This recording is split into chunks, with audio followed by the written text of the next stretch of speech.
I'll call the meeting of the Carroll County Board of Commissioners to order for April 21st, 2015. Looking at the agenda. Anybody got any public input? Not seeing any? What has happened to public input? We haven't had any. That's okay. Approval of the minutes? Dave, could we take a few minutes just to read them, because I just got them this morning. Okay, I read mine on my computer last night. It was the first time, well, you know, Tuesday, Monday night's the night you turn it on. The only question I have regarding the minutes is we need a better reason for waiving the bid, other than just, we took the current provider. And that's on page 2, up at the top. And I don't know what to put in there, but we've got to get a reason for waiving the bid.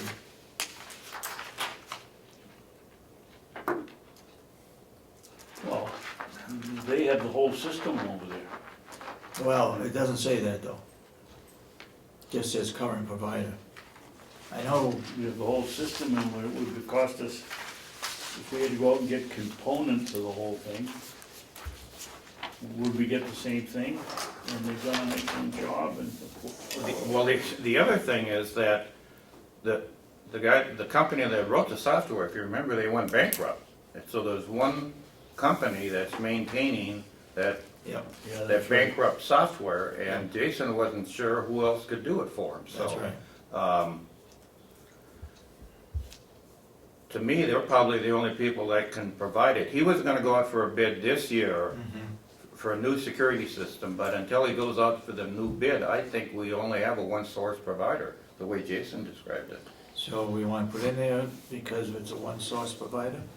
That's I just think we need to have something. That's other my than- understanding, is that it's a one-source provider, and that's, Okay. there's nobody else that could maintain that bankrupt company's software. All right, contract to the current provider. Yeah, I don't want to change the motion, but I can add another sentence afterwards, because you didn't say that in your motion, so. If we just say, the decision was made.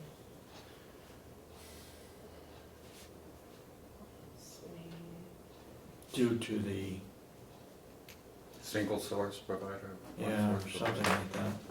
I think this contractor being the single source Yeah, provider. Yeah. yeah, On page 2. Yep. At the top two. Under missing minutes. Yep. I think that we not submitted minutes from, yes, we said that, the report 9 request was sent to,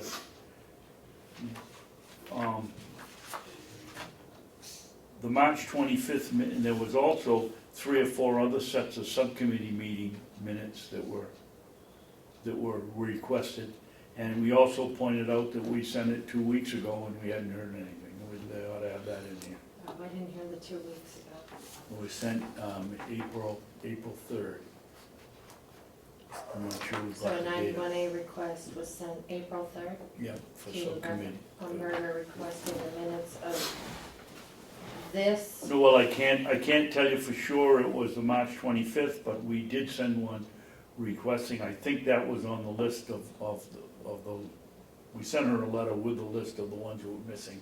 I'm pretty sure that was on it, but there were about Must have 3 or 4 or 5 other subcommittee meeting minutes that hadn't been submitted.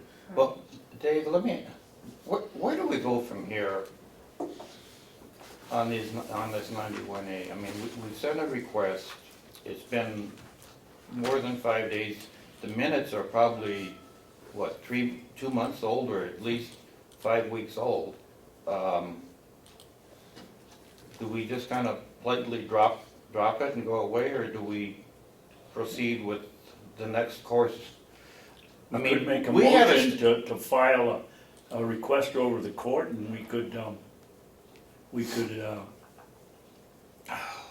But you, charge each one of the members of the delegation individually, and Have any of you followed up on this? Because I know some of them have been received, the Hales location minutes. Yes, the list is The down from, delegation minutes. yes, I mean, We've they got are, Yeah, some McConkey sent it's one. 2 in. subcommittees. I don't know, Denny, but, you know, the law's the law. The last time we asked about minutes with the chairman, she said, well, we're trying. Well, the law doesn't say anything about trying. It says you will. I mean, She's supposed to give us an answer within 72 hours, either the materials we asked for or when we can expect them. And we haven't heard that. I haven't heard. well, you know, because of all the issues the commissioners have gone through, I think we're used to a little higher standard in response from 91A. Just 'cause, so, you know, I really hate going to court, Yeah, I do because the too. taxpayers end up, they're the ones that are gonna suffer. There shouldn't be any need to go to court. How hard is it to write the minutes? I mean, Representative McConkey wrote his, it was a one-liner, and it pretty much covered what went on in the meeting. But just to not answer it at all is wrong. Yeah, I totally agree. I guess I'm not, short of a lawsuit, and that's the last thing I wanna do. We have the county attorney send them a letter, or do we That's send a them a? thought. That's a good one, That's a good thought. good idea. I'll make a motion that we speak to Tom and ask him to write a letter to Representative Umberger expressing our concern that we haven't received anything to do with the 91A request we formally submitted, I believe, on April 3rd. Let's double check downstairs to make sure we don't have those minutes. Okay. before Well, we in do case that, that we but I'll- don't, can we make it a tentative motion in case we don't have any information? I'll second that. All right, any further discussion? All those in support of the motion then say aye. Aye. Aye. Okay.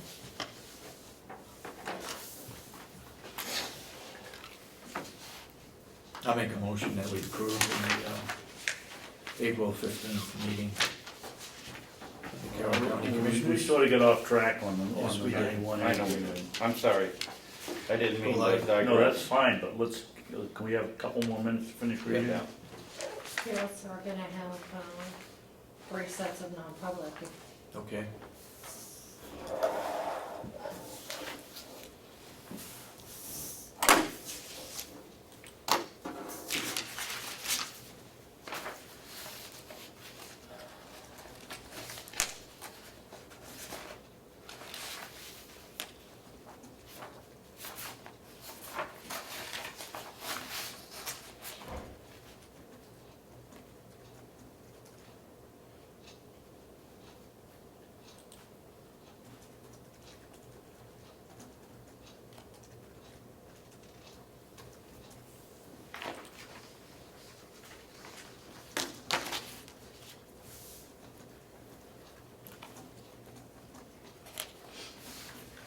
Didn't I, am I incorrect? I thought I asked Lynette, maybe it was something else, that when she met with the heads of the departments, that they talk about a move?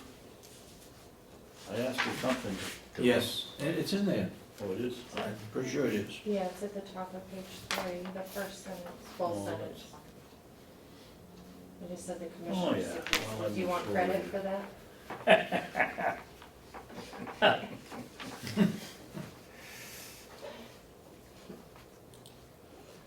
Starting to sound like Two. years ago here. Yeah.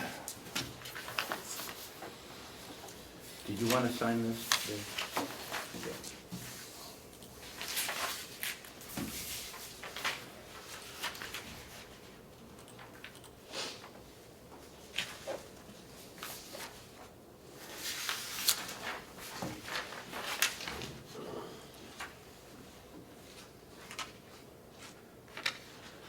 The last one I think I have on this, did we say that, I thought it was established that the union would use the federal mediator, not will consider.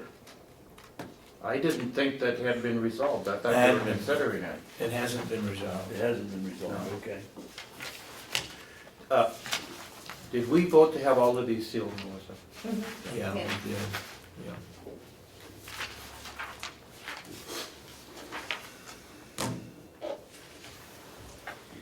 Let's steal this for a second.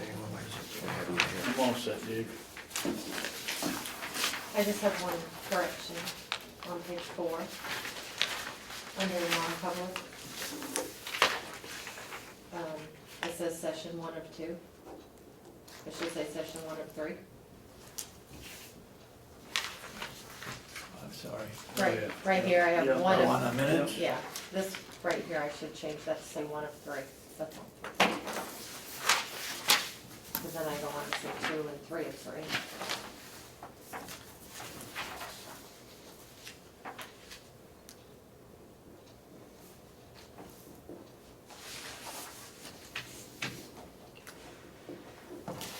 What was last week's date here, was the 15th?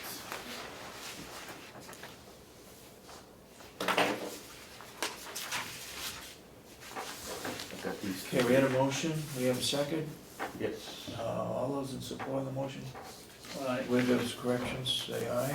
Aye. David, I have a set, I wrote the minutes up for the Cheryl Yep. Laurent, and I gave them to Debbie. Should I go get them for approval and bring them in? I guess we should, yeah. Yep. Okay. Well, we don't wanna hold up our expensive healthcare, so, You want me to? no, I'll go get them. Okay.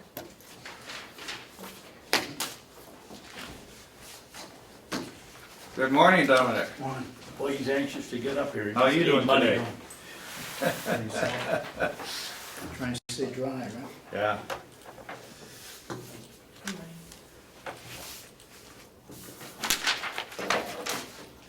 We didn't vote on this. We haven't one yet. voted on any of those, let's hold them until I get mine. All right. Good morning. I guess we brought you in to give us an update. Once again, Where you are, you've got all your new vehicles in, ordered. Have you found the culprits that broke into the Eaton Town garage? I won't comment on any open investigation. Okay. What happened? Somebody break in the They town broke garage in, today? broke a window. My understanding, what I heard was they broke a window and got in and stole the weed whacker. Steal a horse? And a couple of chainsaws. Ooh, Who steal I a don't know what horse? else. okay. Steal a horse in the That barn. all you, that all you work up there? Dominic, when you order, just aside, when you lease a car, is that going through the state, or do you do that, I mean, We do it privately through Ford, if that's. privately through Ford? Okay. The state doesn't have any leasing, I mean, we can buy cars through the state, right? But we can't lease We them through the use the state? state bid. We use the state bid, okay.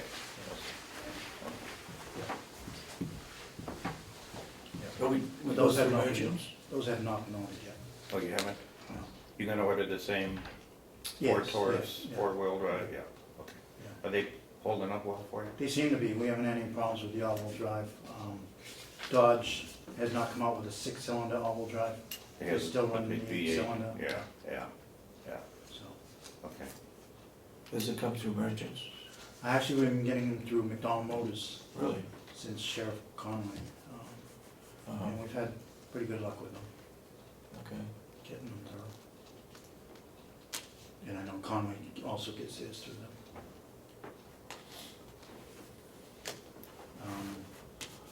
I did want to bring up one point that I found out about, that the deeds has changed their hours.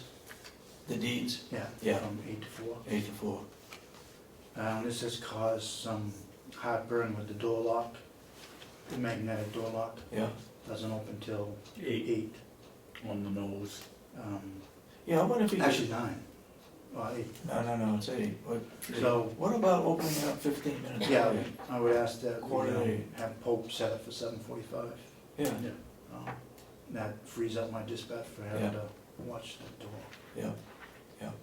Yeah, because they need to get in and check in, time-wise, and Okay, so you'd like to make that 12, 8:45, 7:45 7:45. to 5. Who changes that for us? Oh, security. They have to Yeah. come down here and do it down. Now, is that going on the county commissioners bill or the registry of deeds? It goes on this building's account. Well, we're accommodating the sheriff, aren't we, so? No, you're accommodating registry of deeds. Oh, Who actually is gonna follow through and make that happen? Who does I that? can. You do that? Yeah, I'll Okay, do that. good. Dom, seriously, do we have to get somebody in here to do it? You can't just I believe push they the do. button up here? Yeah, no, I've checked. Have somebody go with them, so next time we can do it. Yeah. I mean, can't be that difficult, there's gotta be a time clock somewhere. So it's gonna stay open till 5? Or Yeah, 4? because my administrative assistants are on till Here 5. until 5. When did they start, 9? 8:39, yeah. Okay. Have you hired another deputy yet? We are in the process of, actually one's coming in tomorrow morning to Interview? show around and see what he thinks. So, Tom, on your gas bills, Yeah. the new Wax program. isn't coming through with the information that, It's all online. I can I'm not gonna certainly- do the bills and go take my computer Yeah. and go online. Can you Well, I wouldn't call give them you up the and have codes them to do printed that out? anyways. I wouldn't give you the codes to do that anyway. But I can certainly show you, print them out. We do get the printout later, because it seems to be, the online bill comes in time to get the payment made before it's late. So that's what you're saying. I'm printing off that bill and sending it through the billing. And then later in the mail, we do get the printout of the 10 pages or whatever. of Well, why 10 what's being pages? used. Before, when Irving was doing it, was That just was you the- listed the 14 cars and how many gallons and how much money they spent. That was the state process, and that's how they do it. This gives you a multiple array of reasons and what's being used, and Well, So can it's- you at I'll least get do you at one least for one us page. so we can see what we're Yeah. missing or what we need? Yeah, because it isn't adequate for me just to have, well, you owe $1,400 for your gasoline, that doesn't tell you anything. and I have, it does seem to be a pretty good savings at this point for the first month and a half, 2 months. Well, what's the difference? You're still going to Irving, it's still Irving, somebody said it was Yeah. just a name change. Irving is part of the WEX, they're under that WEX umbrella. WEX is a company that, basically it's a credit card company that has got all these businesses, gas stations to go under their umbrella. Okay. They're out in New Jersey, aren't they? Actually out of Maine. Maine? Okay, because we used to use one similar to that when I was employed. And it's a good program. Yeah. It's a good So program. what happens, Tom? Does each one of the deputies get issued a new credit card for WEX? It's a WEX Yeah. card, yes, to use at the pumps. And can they go to Irving and Big Apple and we get the same price no Yes. matter where we go? Same, well, not the same price, the same savings. Yeah. If they're off 3 or 4 cents, like you noticed up and down the strip. So it's a You'll still percentage get- they're giving us off, not You're cents. saving all taxes plus 1% of the Yeah. total. Okay, It's a good program. sounds good. When you fell in a position, this is pretty sought after position. Is it pretty easy to recruit people in your department? I mean, It has up until this point. what has? They're, for some reason, every PD is struggling filling slots. Oh. Whether or not it's the environment out there in the world Oh. against police. Oh, People are having second thoughts of what they want to really go into. Okay. That could be part of it. And we primarily look for someone who is certified, because I would like not to have to send someone to Yeah. 16 weeks at the academy. Yeah. And this isn't really a job that you want to start a police career in, because you don't get the day-to-day routine business like Yeah. Wakefield, Ossipee, Conway's Yeah. get. Okay. So it takes them longer to accrue all that information and training, Okay. Okay. road training. So So it's a little harder this time to, Yes, for some reason it's, and again, I mean, Molten Borough, I believe, has an opening. Conway just filled theirs after years of Okay. trying to fill several slots. Tom, am I incorrect? When I talk to young people that are looking for their job, most of them have been MPs in the military, and this is the next step. They're now back in civilian life, and closest thing they can get to being an MP, which they liked in the service, is a police officer. I would think there'd be a bunch of those around.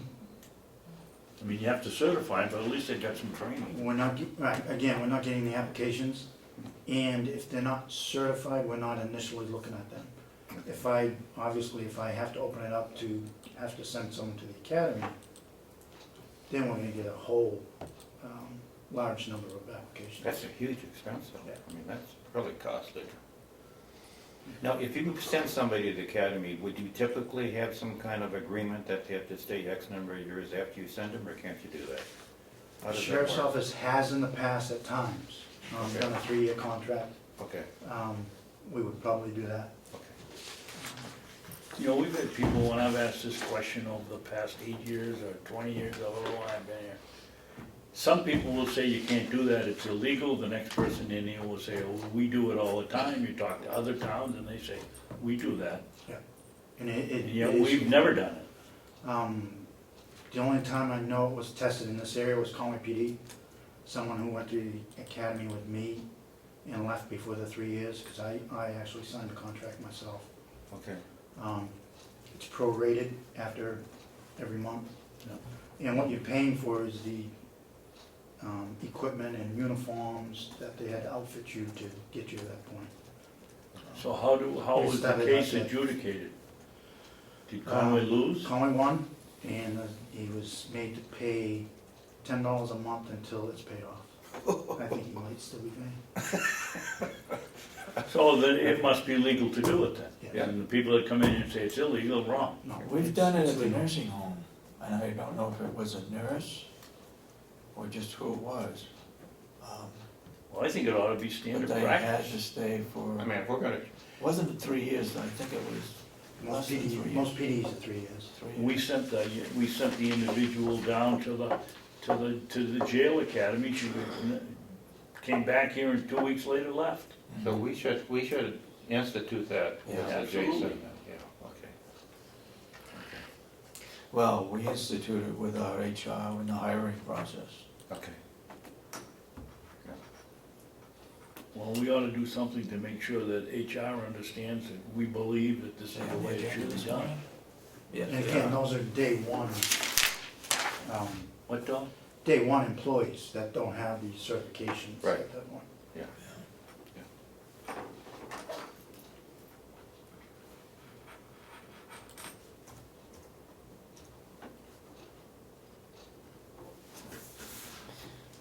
Are we all full on, as far as the dispatch center? Dispatch, we are looking for maybe 1 or 2 part-timers. They moved the full-time part-timer slots. up. Yeah, and we do have someone that may be interested also, a couple in part-time. Mhm. We get the dog back in good health? Dog is in good health and working, yes. Good. Still allergic to dust, or was it the carpet? Yeah, no, well, carpet's still there, so, Oh, no, she still has her allergies. okay. And Don, I think that, and I could be wrong, but I think the other two agree, we're gonna be looking for revenue projections. Yes. In the coming, from now on, so that we don't wake up on December 1st and find out we're behind $800,000. Mhm. Will you work up some kind of a process where we get a revenue projection from you each month? Yeah, I mean, it's certainly the civil process writs that we serve, we can give you that tally every month that's coming in and being paid. Is that deposited with Kathy Geary? Or what, It's How do you deposited handle through it? our account, right? through your account? Well, actually, no, When do through we the county. find out? Through the county, With her? yes. What, So she should be able to tell us what the Yeah, revenue is. or we can just give you a printout of what, Okay. and if we've received any money from the state through court processes or not. Well, it's not so important with you, but, because you don't take in that much money, but we're not only looking, we can figure out how much money came in, we're looking to, down the road in 4 or 5 months, are we gonna be, does it look like we're gonna hit our figure, or we're not gonna hit our figure, or? Well, it's not our figure, Yeah, what, that's the problem. I know. What, Howie's coming in about another 10 minutes, but Yeah. what we're gonna be asking, your department, the jail, registry of deeds, the nursing home is, I'd like to, if we start in May, and then every month, give us your best guess on what your year-end number is gonna be based upon the revenue that's in the budget. So if the revenue says, your estimate is $80,000 or 60,000, we want, your best guess is, are you gonna be 10 under that, 10 over that? Just so, you know, as we move through the year, if we see, you know, a shortfall of 150,000 between all the departments, we'd like to know that as soon as possible so we can deal with it. So that's basically what we're gonna ask for, and it's just the best guess. I mean, that's all it is. It's like, you know, you look now and you got 7 months or 6 months to go, and you say, I'm on track, or I'm gonna be over, I'm gonna be short. That's all Yeah. we're looking for. Yeah, obviously our biggest tickets are the civil process and the, as far as the details, that's the only other unknown entity. Yeah. We could have none for the first 4 months and then some. Yeah, so it's just, Yeah, we can keep it for the last couple of years, see where we're at. One of the problems we've had is I can remember Sheriff Carr used to use his bottom right-hand drawer as the bank rather than he'd go 2 or 3 months before he put the money in the bank. He testified to that one day, or at least a month, anyway. It wasn't done on a monthly basis, and we need that information. Yeah, no, that shouldn't be a problem.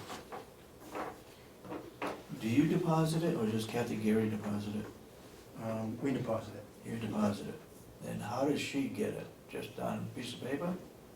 So how does she know that Yeah, you went by the bank and dropped it off? The receipts accountable. receipt? So you do give her a receipt? Yeah. Okay. Okay. Can I ask a question? Are the commissioners also interested in at least in the beginning,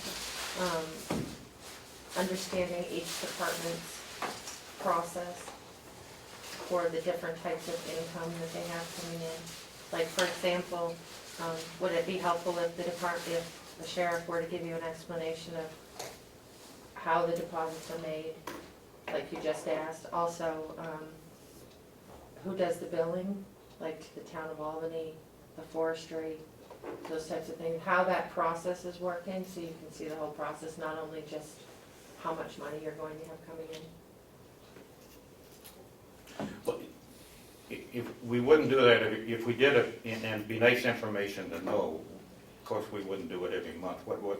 It'd be very helpful to understand that at some point, but once we have that under our belt, then I think what we're looking for is a quick short-term, a quick estimate on, I'm on track, or, because we have to, our goal is to be on top of the revenue side and the expense side, so we're comfortable as we closer to the end of the year. So it'd be helpful to have that, but obviously we wouldn't do that in every session. No, Yeah. maybe just in the beginning to understand Yep. the process of each Yep. department, because Yep. then you can look ahead and say, the sheriff could say, I normally bill the town of Albany in July, we get that in August, or, Yep. to give you those projections to see when the money flow is coming. Now, also to answer that question, and that's a good one, but when I had that meeting yesterday, and I wasn't aware of it, but the MS-45 is done on an accrual basis. So even though we're on a cash basis, as you're saying, when we do the MS-45, they match the revenue to expense, so even though the payment would come in 6 weeks late, it would be matched up in the correct year. So it doesn't affect us a lot when we get to the financials. then everything would be lined up in, the revenue would match the expense period-wise. Okay? Melissa started on putting in the reasons for each line item. So I'd like you to consider that too. Yeah. Having a form as to what goes into each line item, whether it's an expense or whether it's a revenue. And so we can have that. I mean, we get a detail so we know how much has come in and how much is spent.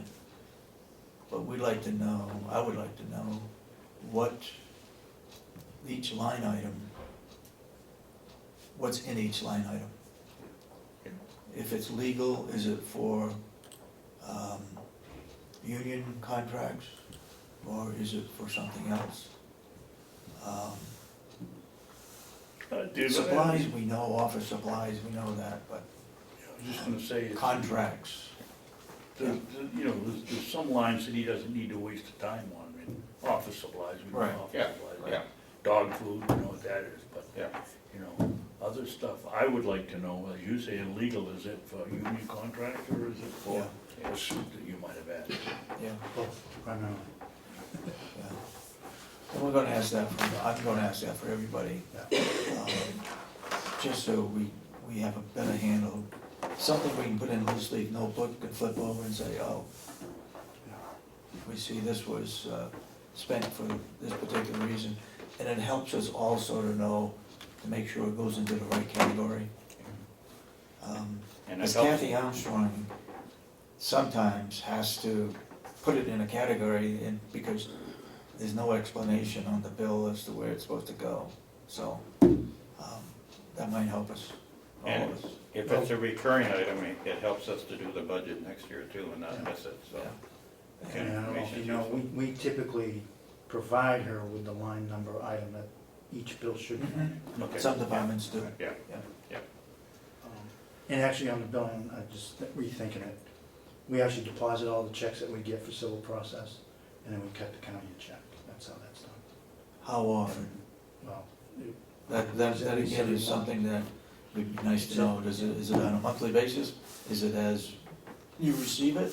Or as it's you not as deposit we it? receive it, it's at least every other month, and we were gonna look at, sometimes it might be every month as far as how much comes in. Okay, go ahead. I see a problem here, Don. Do you empty out down to $1 at the end of I the don't month? believe for so, your- I'd have to look at it. So how much money do you have sitting in your checking account that doesn't get turned over to the general I fund? think that's, every year that is accounted for in the annual report. as Well, I'm far as- talking about on a monthly basis. I'd have to look at that. Top of my head, I can tell you. You probably don't. I can see you waiting and once a month writing a check and writing a check down to $1 in your, Or whatever in the your bank would account. allow us, maybe. you know, it's taxpayer money and, Yeah. and it should come to the general fund. It shouldn't be sitting in your desk drawer or in your bank account while you, and then where does the interest go? Do you accumulate when There you? is no interest. Yes. It's free account. Not interest. Okay. Okay, anything else that you wanna, I'm glad you came. how often do you pull out your control trailer? It's been, since I've been here, as far as using it in the last couple of years, it's only come out for basically show. Right, Um, but it's ready to go if there's an Yeah. emergency tomorrow. And you still have, I wanna say 3 sites throughout the county where you can connect this thing into. My Yeah, understanding, I there were have to- certain areas which nobody knows about, Yeah. but there were 3 areas in the county that you could pull up to with your trailer and, Yeah, I'd have to re-look at that, but okay. So was it a little portable command center? no, it's not so little. Oh, it is? It's a full-size trailer, Yeah. tag along. Oh, it is? Yeah, Okay. it was gutted out and put in, basically set up like a dispatch, Okay. and the back quarter is for storage of stuff and, Okay. I don't wanna muddy the waters, Mr. Chairman, but that trailer sits in one of the complex's barns and has to be maintained. Who, is this another case that the farm gets charged with the maintenance and they don't have anything to do with the building? We have a maintenance budget, right? I mean, the building itself has, in recent years, I don't know if there's been any maintenance done on the Well, you building heat it, itself. well, I've heard how it's gotta be Yeah, that's heated, through and it's gotta ours. be air That's conditioned, through our budget. that goes to your budget? How, by allocation? The propane? No. it's You have- Propane bill for the. Yeah, you had propane. Just for that one building? Yep. You do? You have a small tank out there for that one building? Apparently. Yeah, there is. We've got the one big tank and 5 small tanks, and all of them are filled by Eastern. But some of those are off campus, then. Some of them are for the Up in the mountains. That's mountain and the absolutely relay, correct, yeah. relay stations. I didn't realize there was one Yeah. here Yeah. for the trailer. Yeah. Yeah, that comes out of the dispatch budget. It does, okay. Okay, I don't have anything else. Unless somebody else has. Thanks, Alan. Thank you. Thank you.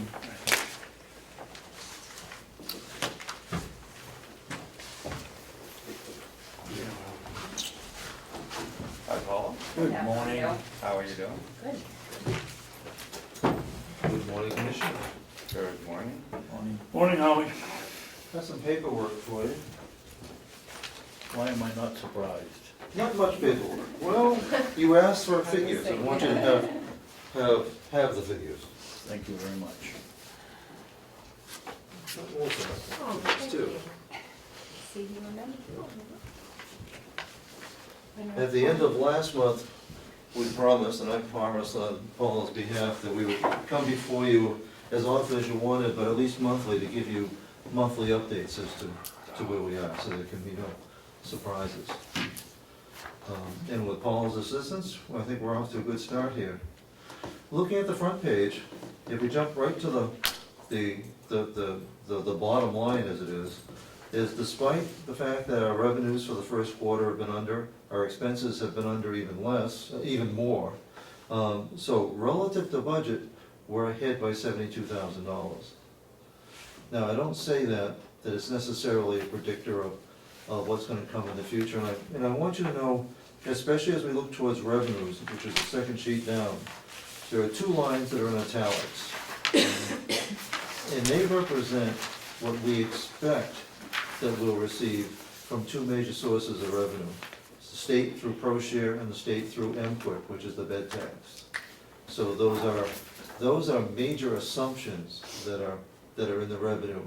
And rather than treat them on a cash basis, which would be in the month when they come in, the bed tax coming in quarterly, ProShare coming in once a year, we've evenly spread that out over the months based on what we have. When they do come in, we'll adjust these figures up or down to reflect what the accurate is. But this gives you a overall idea of where we are at any given time. Otherwise, it would look like if all of a sudden we took in $1.3 million in ProShare in June, July would look wonderful and the rest of the year would look awful. This gives you a more balanced look. Yeah. Howie, are you through discussing the first page? I am. Am I looking at this properly? It looks to me like on revenue, we're down almost $500,000 in the first quarter, is that wrong? That is correct. 492,000, right? Yep, and then this is at the delegation's raised $1.6 million increase, right?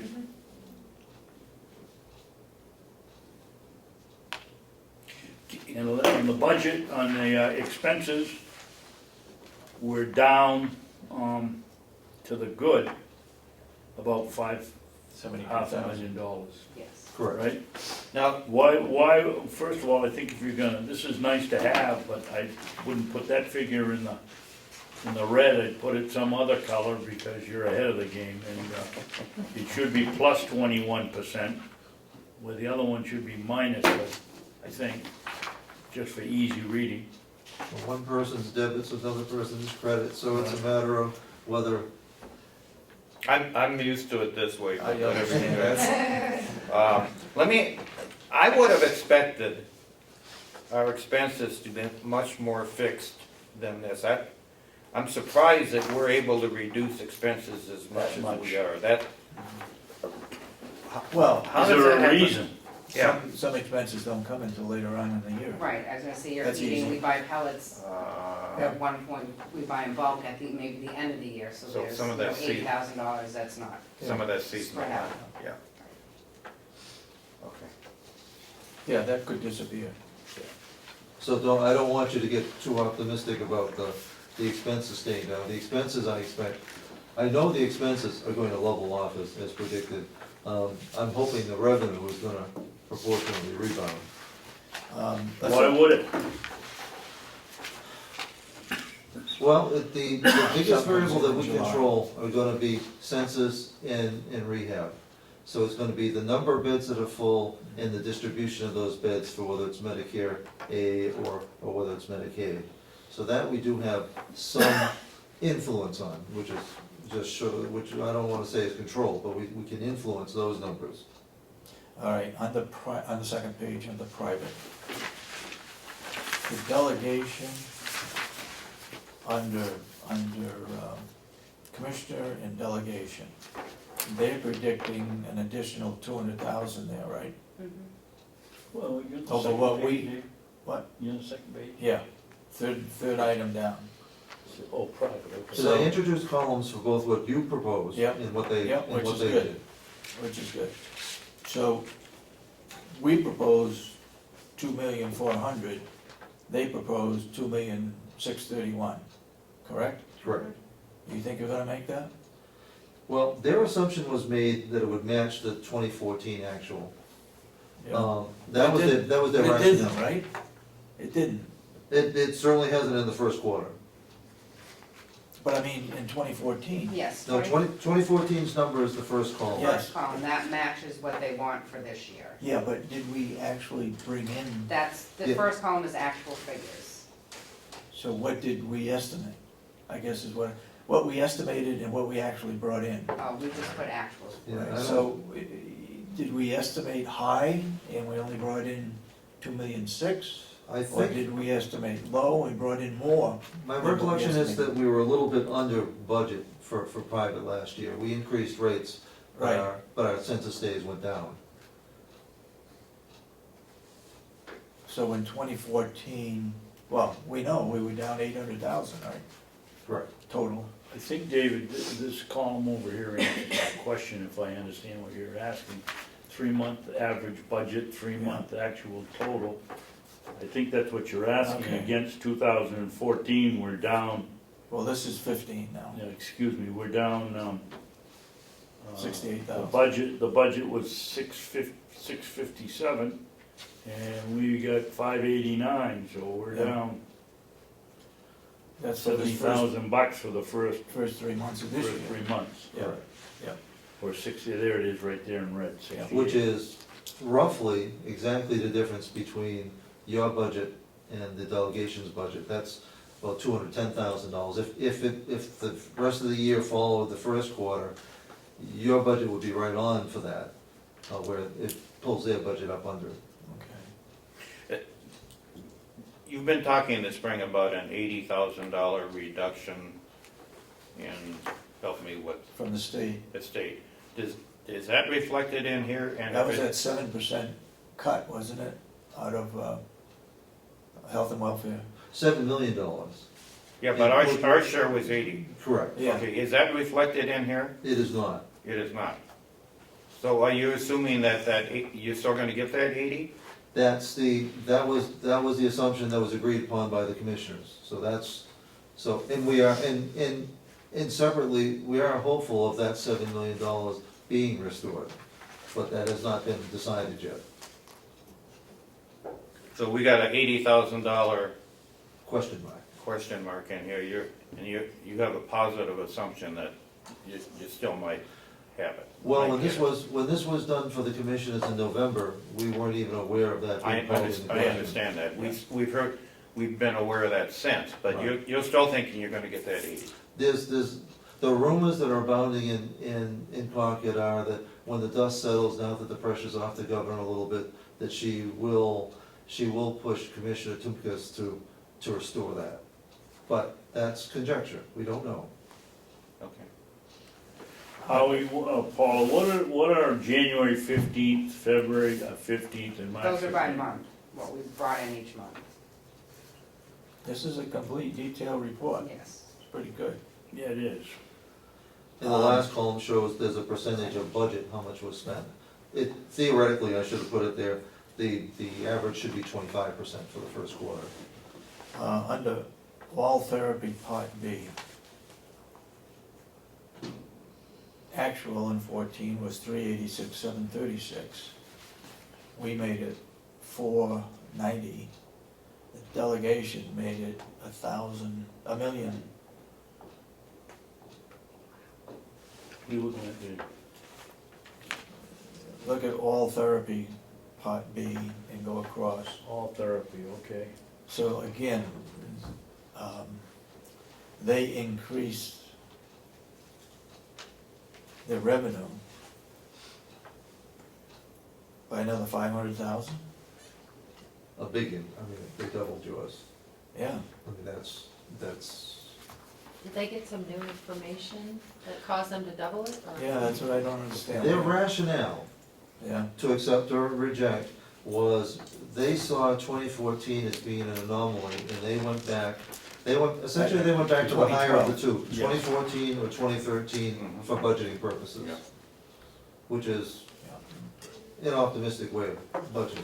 Howie, do you think, to me, when they ask you, can we make that, you will say, probably, now, how do you say that? Well, it's conceivable. Yeah. But not probable. It's conceivable to the degree that if we did it in 2013, it is clearly conceivable. It's not pie in the sky. Yeah.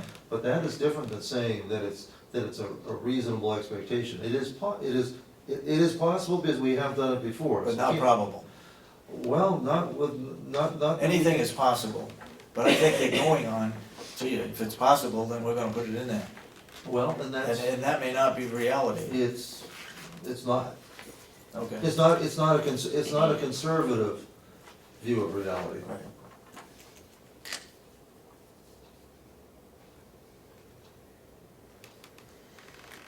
In fact, next year, what I wanna do for you, as in preparing the budget, it's a matter of where the numbers come from. Well, maybe the best numbers would be for revenue, an average of the 3 years prior.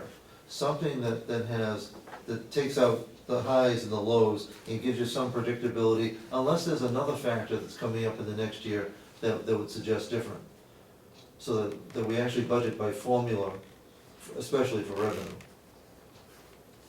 Paula, what would be on the miscellaneous? Basically, that's mostly interest on the checkbook, the transfer Oh. account. Sometimes we get, if we've sold furniture from the old nursing home, it gets dumped into the savings. That kind of stuff, yeah. This doesn't look very good. What? It doesn't look very good. Well, I think it looks great. The figures are all there. Doesn't look good, no, for as far as budget. So how do we, based upon the first 3 months, how do we estimate these numbers for the year?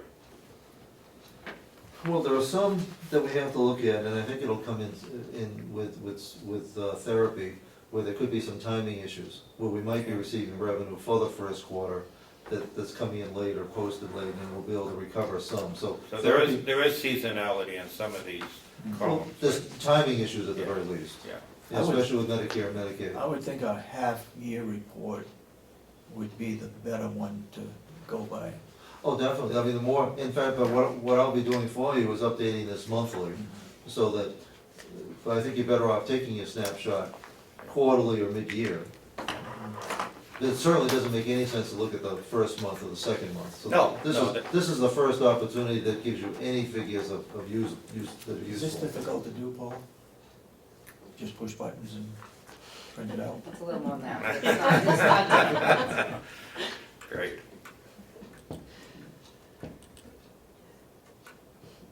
Well, I think it's great information.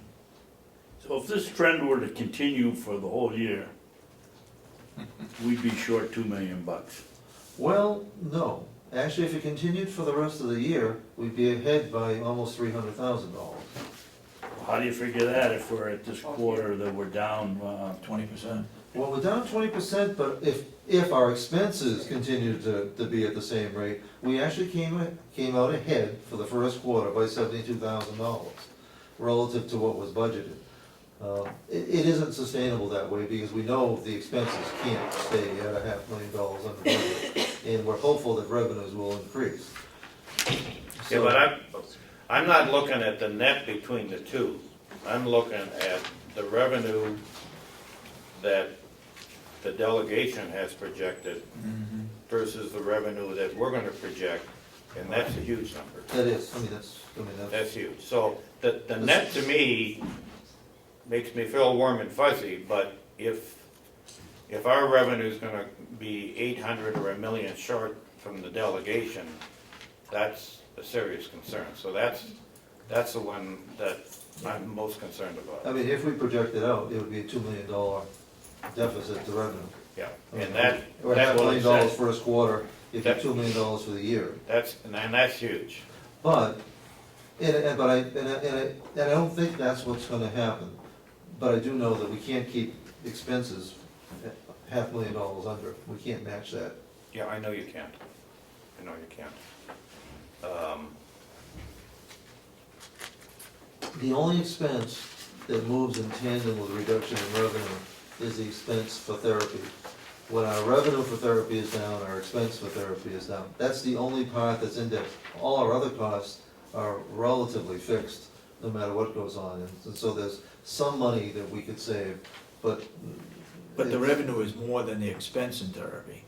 Right. Correct, it should, that's because we have our essentially 20% margin. And that's the two areas, well, maybe even private, is where they have increased the revenue over what we had recommended. They doubled it, tripled, doubled it. They pretty much doubled the Therapy therapy. skill and therapy part B. And the private is up by 200,000. Well, actual 2014 is the same.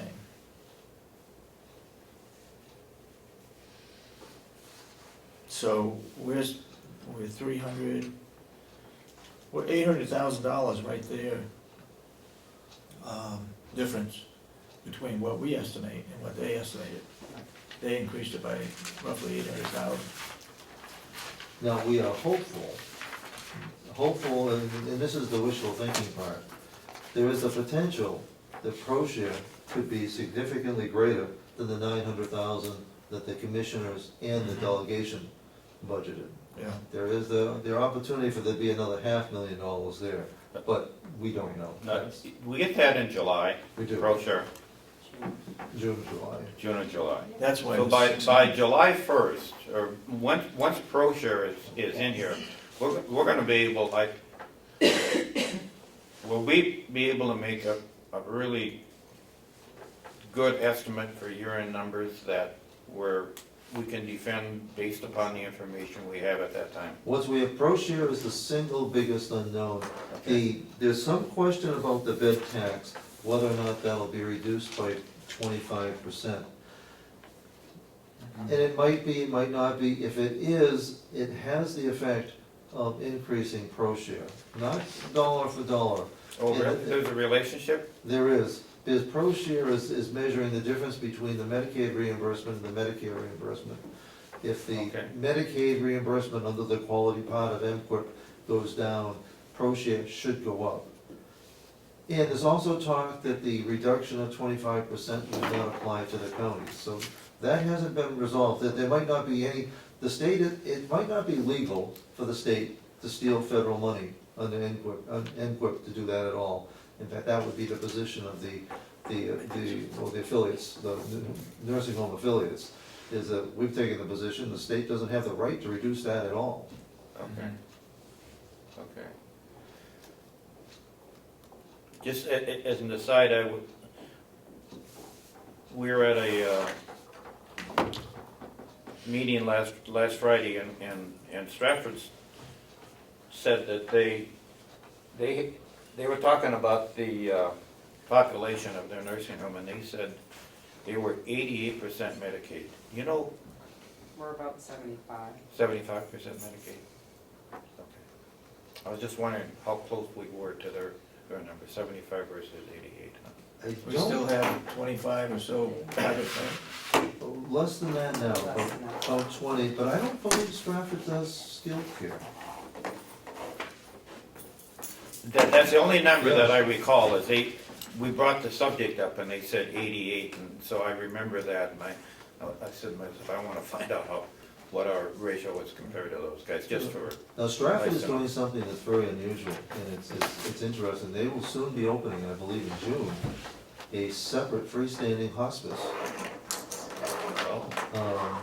It's kind of a grand experiment, and it's a wonderful one. It's certainly something that's They needed got in the that by area. the delegation. They did. I mean, what happened, and it's a great story. A private company built a hospice on county land next to the nursing home. And they worked into it that should that company ever abandon what they were doing, that the entire building contents and furnishings would revert back to the county for $1. So they've acquired a 5-year-old hospice, fully furnished for $1. And they've also secured the support of the presidents of all 3 local hospitals to be sure that there'll be a referral base and natural support for it. So I think they have a very strong business plan that'll help the area, and actually could be fairly lucrative for them too. But I don't think they do skilled, which would mean which would explain some of their Medicaid census being higher than typical. Okay. Anybody else got any questions? well, this sends up some warning flags when I look at it, when I look at the budget for this year versus Sure where we does. are right now, it's like, ouch. I know it's still early in the year, but it's kind of an eye-opener when you look at the revenue side of it. And I'm still blown away by how low our expenses are, but that's gonna change. That'll change, That always equalizes out. yeah.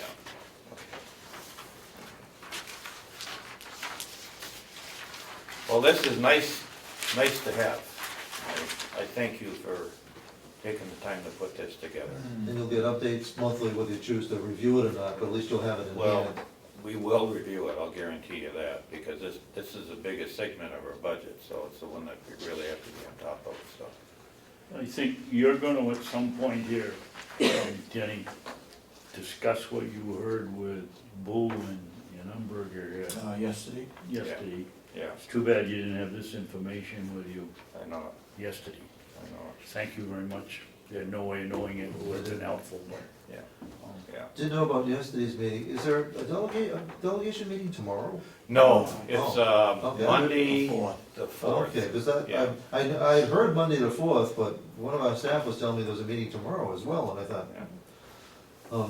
and so and with your permission, I know I gave you all notice, and I know it's tied to the delegation meeting, but Yeah. if there's no objection, I'd like to take next week off. I have the required time for vacation, it's school vacation, but, Yeah, I mailed you. then I got your note and Commissioner Babson's note. Okay. At that point in time, they were gonna be meeting Well, the Friday. on the Friday, first. yeah. Now they're not.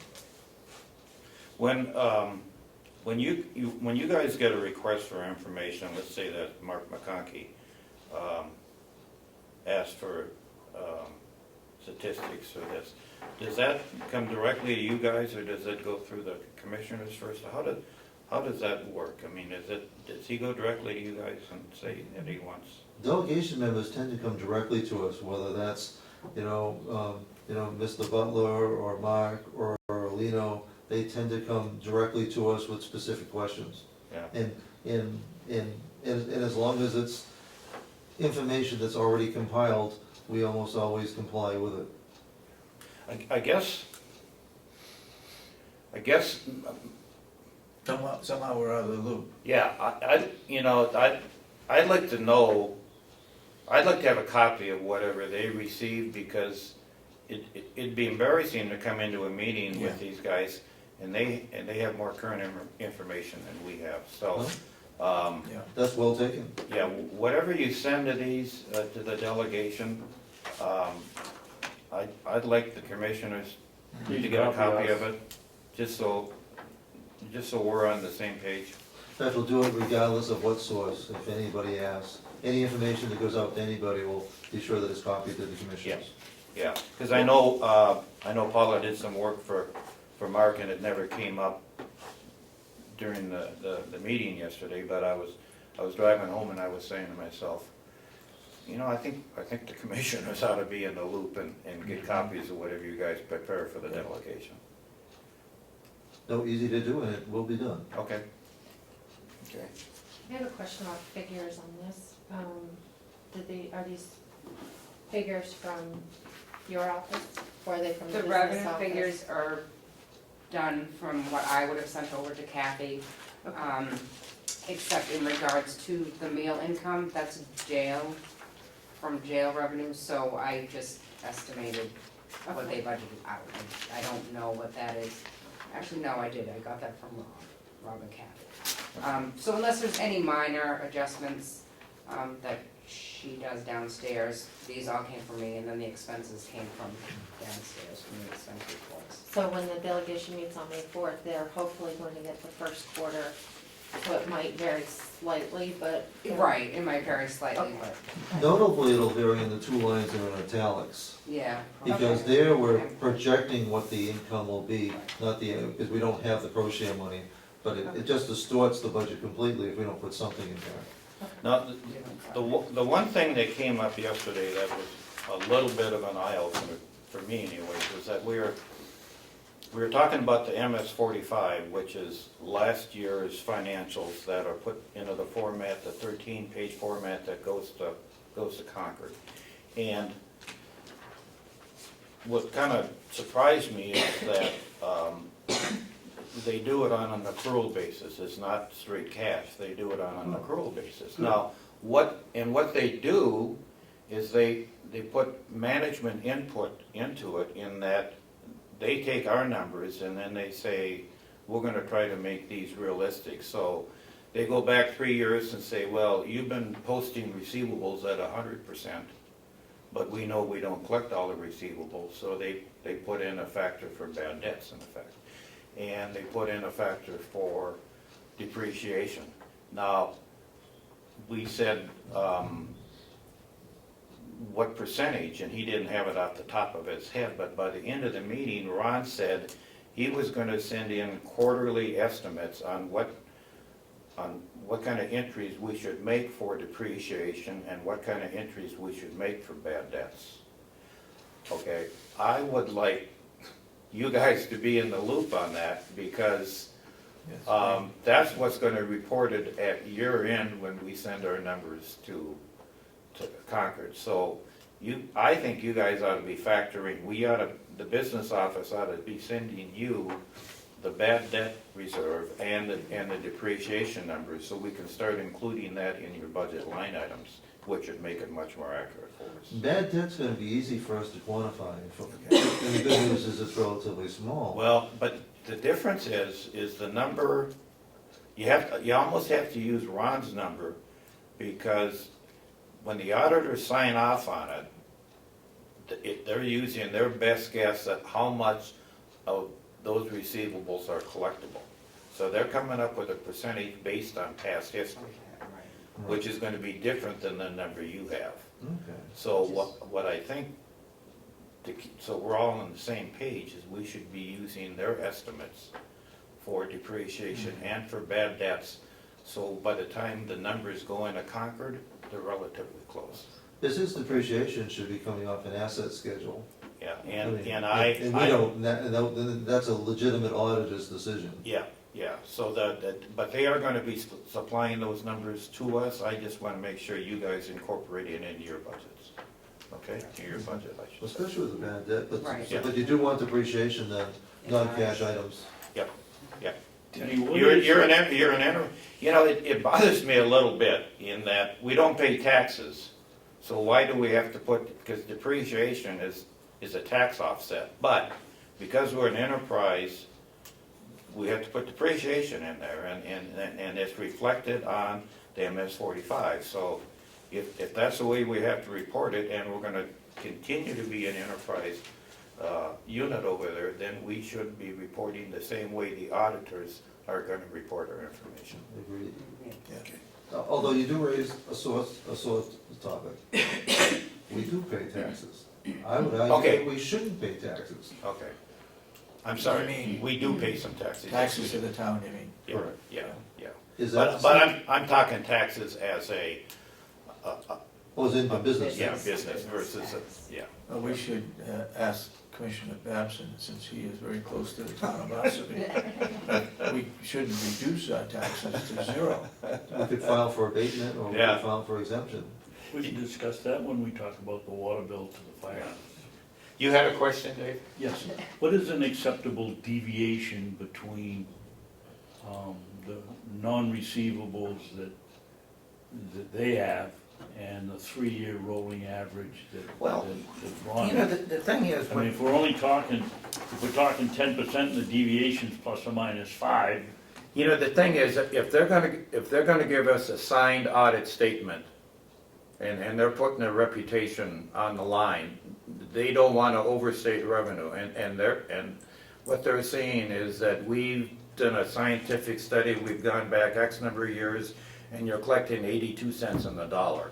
If we try to talk them into 90, they may sign the audit statement, but they're gonna put an exception on there and say, okay, you guys might want to collect 90, but you've only collected 82, so if you want a clean statement from the auditors, you kind of have to go with their judgment, and they're supposed to be experts at it. So if they say, your bad debt's running 12 cents or 18 cents, whatever it is, that's, as long as we have that audit firm, we should live with that to get a clean statement. Okay.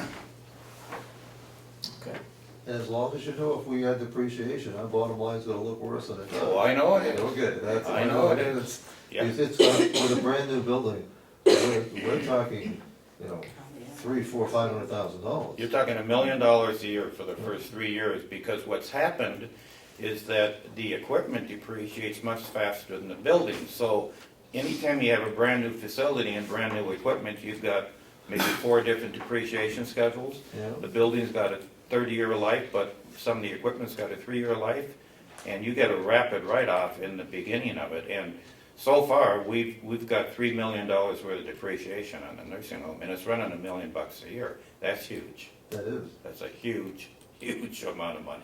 Of course, we expect you to fund that with capital improvements. Yes. Doesn't have an equal amount. Yeah.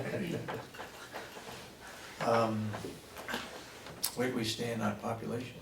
99 today, 100 tomorrow. God willing. Beautiful. God willing. There's an admission scheduled for tomorrow. We've had 2 deaths just in the last 4 days. So that's taken us a little by surprise, but. And somebody over there is working on the assets, right? Over $10,000. Well, in fact, we came to you actually early on with that. We're gonna put it into your format, but we actually submitted that with our budget in November. We actually listed a 5-year replacement Right. schedule for just Yeah. about everything, and we're gonna continue to fine tune that. Okay. When you, when one of our residents over here passes on, typically how long is that room empty before we have a new resident moving? Is it a week or this is gonna surprise you, Denny. Well, it's usually just a Depends. matter of 2 days. It's really?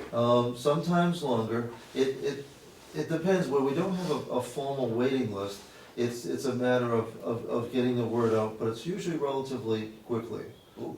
And because our practice now is to try to keep one room available, so that if we can get a skilled admission, we have it. It allows Jen to also be able to be cultivating other long-term care admissions at the same time. These are worse things than if we happen to be completely full on a given day. That's not a bad thing. It's not ideal, but it's not bad. But truth is, we need to be doing an even better job, because in terms of the revenue numbers that we control and have influence on, census is one of the biggest ones. So I would rather see our ideal number is to always be 102. Anytime we're under 102, we need to be looking at doing better. So while 100 isn't bad, You know, a two, you know, what's a 2% variance doesn't sound like much, but 2% over 365 days, it starts to add up. You know, if they're not private pay and they're not Medicare and we know it's gonna be a Medicaid admission, how do we know that they're Medicaid, payable before we admit them? I mean, how do we know that they're gonna qualify for Medicaid before we admit them? How does that work? We're actually very lucky. In other counties, what's called Medicaid pending can sometimes be 10% of their population, but Paula can answer that better, but she manages that process. I don't think we have any Medicaid pending right now, do we? I have a few, but they're all only pending medical. There's two sides to a Medicaid. They have to apply and be eligible financially, and then it goes to Concord, and they have to be eligible medically. So I have, all my cases are open, so to speak, financially. I'm waiting on the medical piece for them to just okay them medically. So there's two sides. Well, what would happen if we get a patient and we admit them, and then we find out they're not Medicaid eligible? Then, I mean, that's a huge burden for us, right? I Well, mean, then they're private pay. And Get right. rid of them. then they're private. Now, here's the problem that the state is trying to address. There's legislation out there right now, is what if you have somebody who's Medicaid eligible, but they're representative, and they're not their own person, they're not the decision maker, and their family doesn't file or sign the paperwork? That can be a big problem for any facility, especially counties. Then there's a new RSA out there that would allow an expedited process for appointing a guardian, specific to processing the Medicaid part, so that the nursing home doesn't stay on the hook for a year while the paperwork gets, because we don't get paid, even though it's retroactive, there's no cash flow during that whole period. So hopefully there's good, at least the sense is that legislation will pass. That'll make that much faster if we ever get caught in a situation where we took somebody in and the family wasn't able. Paula tries to screen that ahead of time. Yeah, but if they're not Medicaid eligible, you say then they're private pay. If they don't have any funds, Then they'd be Medicaid eligible. they would be. So Yes. They can, yes, once either they one, reach the one or the other. yes, they can Okay. only have $2,500 to be Medicaid eligible. They can still have a home. Okay. If there's no spouse, that home has to go on the market. Oh, it If there's does. a spouse, the spouse can stay in the house and the What state hap- puts a lien on it, and that's. What would happen if that resident got better and wanted to get out of the nursing home? Where Want would to they go home and it's sold.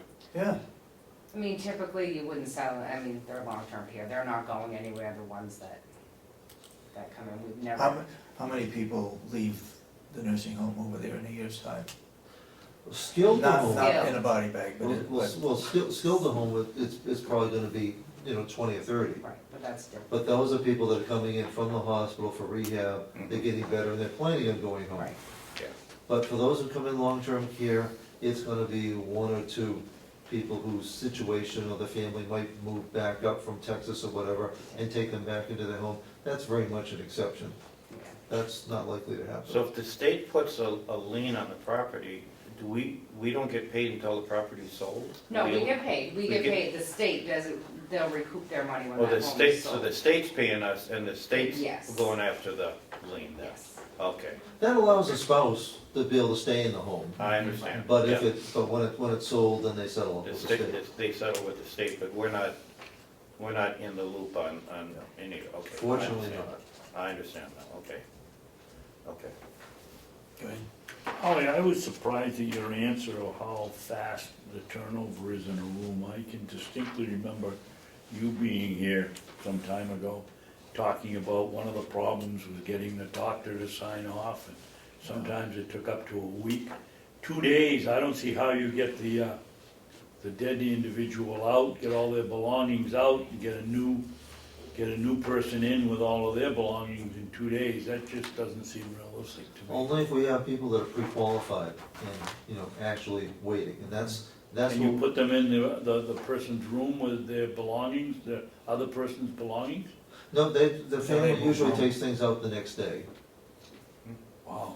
Or we can move them out and put them in the Or old we, nursing home. or if we needed to. Okay. But generally speaking, we always have that one room to play with.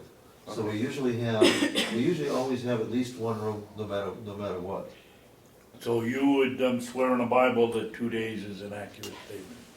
2 days happens often, but it's not happening often enough. Because right now, we're at 99. And, you know, someone passed away on Friday, and we didn't move somebody in today. We need to close that gap so that we're running an average census, you know, or at least a typical census of 102, an average census of at least 100, which means that we have to re-tenant quicker. So the waiting list now for people, is that, We don't have one. we don't, but I mean, if we have an open room, are the patients coming from hospitals, are they coming from homes? I mean, how do we notify them that we have a room, how does the connection get made? Well, If we have an open room, where, do you guys go out and say, and who do you tell we have an open room, or how does this whole connection? Well, we have three sources. We have the hospital, which is typically but not exclusively for skilled care, for somebody that's had a hip replacement. Okay, But we also have some people that are in the hospital, they went into the hospital for an issue, and they just, it isn't safe for them to return home. So Okay. sometimes the hospital will admit directly to long-term care. okay, Sometimes there are some people who went to another nursing home because we were full at the time. Yeah. So we do get exchanges, transfers from Okay. other nursing homes. It depends on their need, though. Exactly. yeah, I yeah, mean, we have to be an appropriate place for them okay, in terms of the care that we provide. And the third, and probably the 50% factor, is somebody who's at home managing barely and waiting. is waiting for room. The frustrating part for admissions there is sometimes somebody's been asking about it for a number of weeks, perhaps even months, when offered, well, it's not exactly the right time, or they want to wait a little bit longer, okay, and that's frustrating. okay, I understand. But it's interesting that you look at how we get the word out, because we never did that before. We now have to structure a way of doing that, because we need to improve, we need to maximize our revenue by cutting down the number of days of empty beds. Okay. Somebody leaves a nursing home, they have to go to the hospital.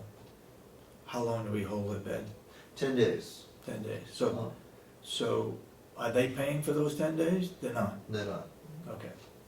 But we are required to have a 10-day bed hold. We are? The state requires that, because, well, and I don't wanna be cynical about some nursing homes, but there are some awful nursing homes out there that would dump to the hospital in order to solve some problems. The state wants to be sure that people have a home to come back to, because that nursing home, they could have been living in that nursing home for a year or 2 years, and because they have a health episode, they should be able to come back to their friends and So neighbors. we have to hold it for 10 days We do. at zero pay. Does that happen often? It's not the whole 10 days. We have some that have been out 10 days, Yeah. Others, depending on. In Rhode Island, I how- think it's 3 days. May I ask a question? Yeah, they have to, if they come back skilled, they have to have been in hospital at least 3 days to qualify to come back to us skilled, so sometimes it's just 3 days. Now, what happens if, let me see if I can put on the scenario. Take someone to the hospital and they're there 9 days and come back. They pay the hospital for the 9 days, we don't get paid for the 9 days. They come back in 11 days, what happens? Do we get some reimbursement for the state from They may the lose first their 10, or is it just a loss? Not from the state, what we have done, and we haven't done it often, in fact, only one time comes to mind, family has paid privately for the extra days. Yeah. Because they really wanted them to come back here, and we tell them, this is what we have to do, if you really want that room, if you pay the private rate, or even the Medicaid rate, you know, and that's legal and appropriate, and not all families could do that, but it worked out well in the particular case that I'm remembering. I did that with my folks in Rhode Island. Yeah, I mean, that's, They which is, stayed I longer, think, I had to pay a to smart thing keep to their do. room. Now, when we get into the accounting end of that, and we're showing that we're holding the room for somebody, does it go in as a non-compensated room, but yet it would appear to me that if we're holding the room, we've got to report that on our form that we were holding the room for X, but somehow, we've got to show that we didn't get paid. It's not bad debt, it's not charity care. It's No, it isn't pretty much a either. reduction, just a reduction in revenue, because we still show the resident as being part of the census, being away with a medical leave of absence, but still being a resident during those 10 days. Yeah, but it's to what Denny referred to yesterday of us not showing our non-paying or our receivables being 100% when they're really not. Here's a situation where we're showing a person in the room's filled, and we're not getting compensated for it. No, Yeah, because we're only sure. showing billable days. Like, when I submit revenues, that's just billable days. Billable So days, it's okay. only, right. That takes care of it. Okay. So if somebody's gone for 10 days, that wouldn't be a billable day Right, for you it's on not your even. receivable, okay? It's very unusual these days for anybody to be in the hospital 10 days. Right. Oh, I know it. Yeah. Hospitals are pushing people They're out. in and out the same They're day. either dead or they get sent back. Yeah. The only time that we see significant stays are for geropsychiatric stays. Yep. At Frisbee, those days tend to be longer. But anything at Huggins or anything for general med surgery is in and out. In fact, we encourage them to get the third day, which makes them eligible for the skilled care, which helps everybody all around. They could come back for a week or two of skilled care, which helps out our finances, but they can only get that skilled care if they're in the hospital for 3 midnights. And it's Oh, is that the way? well, strange thing happened in the hospital. You can be in the hospital, I think, for 36 hours, and it could be observation. It's Yep. not even an admission. And hospitals play their own game sometimes. I know, that happened to me. I was in for 2 days or a day and a half, and it was. But not really. Yes, yes. it Yeah, was you were a guest for a day Yes, and a half. that's exactly what it was, yeah. Okay, Great. you're all set for Thursday for the school. Thursday, we're all set for our talk to show. I They think would we'll have be half- 10:30. Half of them will be with you and the other half will be at the jail. And then they'll switch.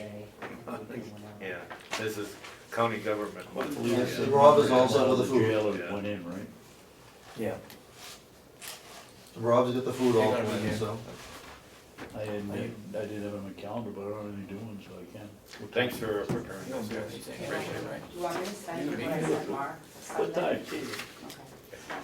I gotta find out. Okay. I think it's You're welcome. 8:30, Thank you very much. Thank you, Melissa.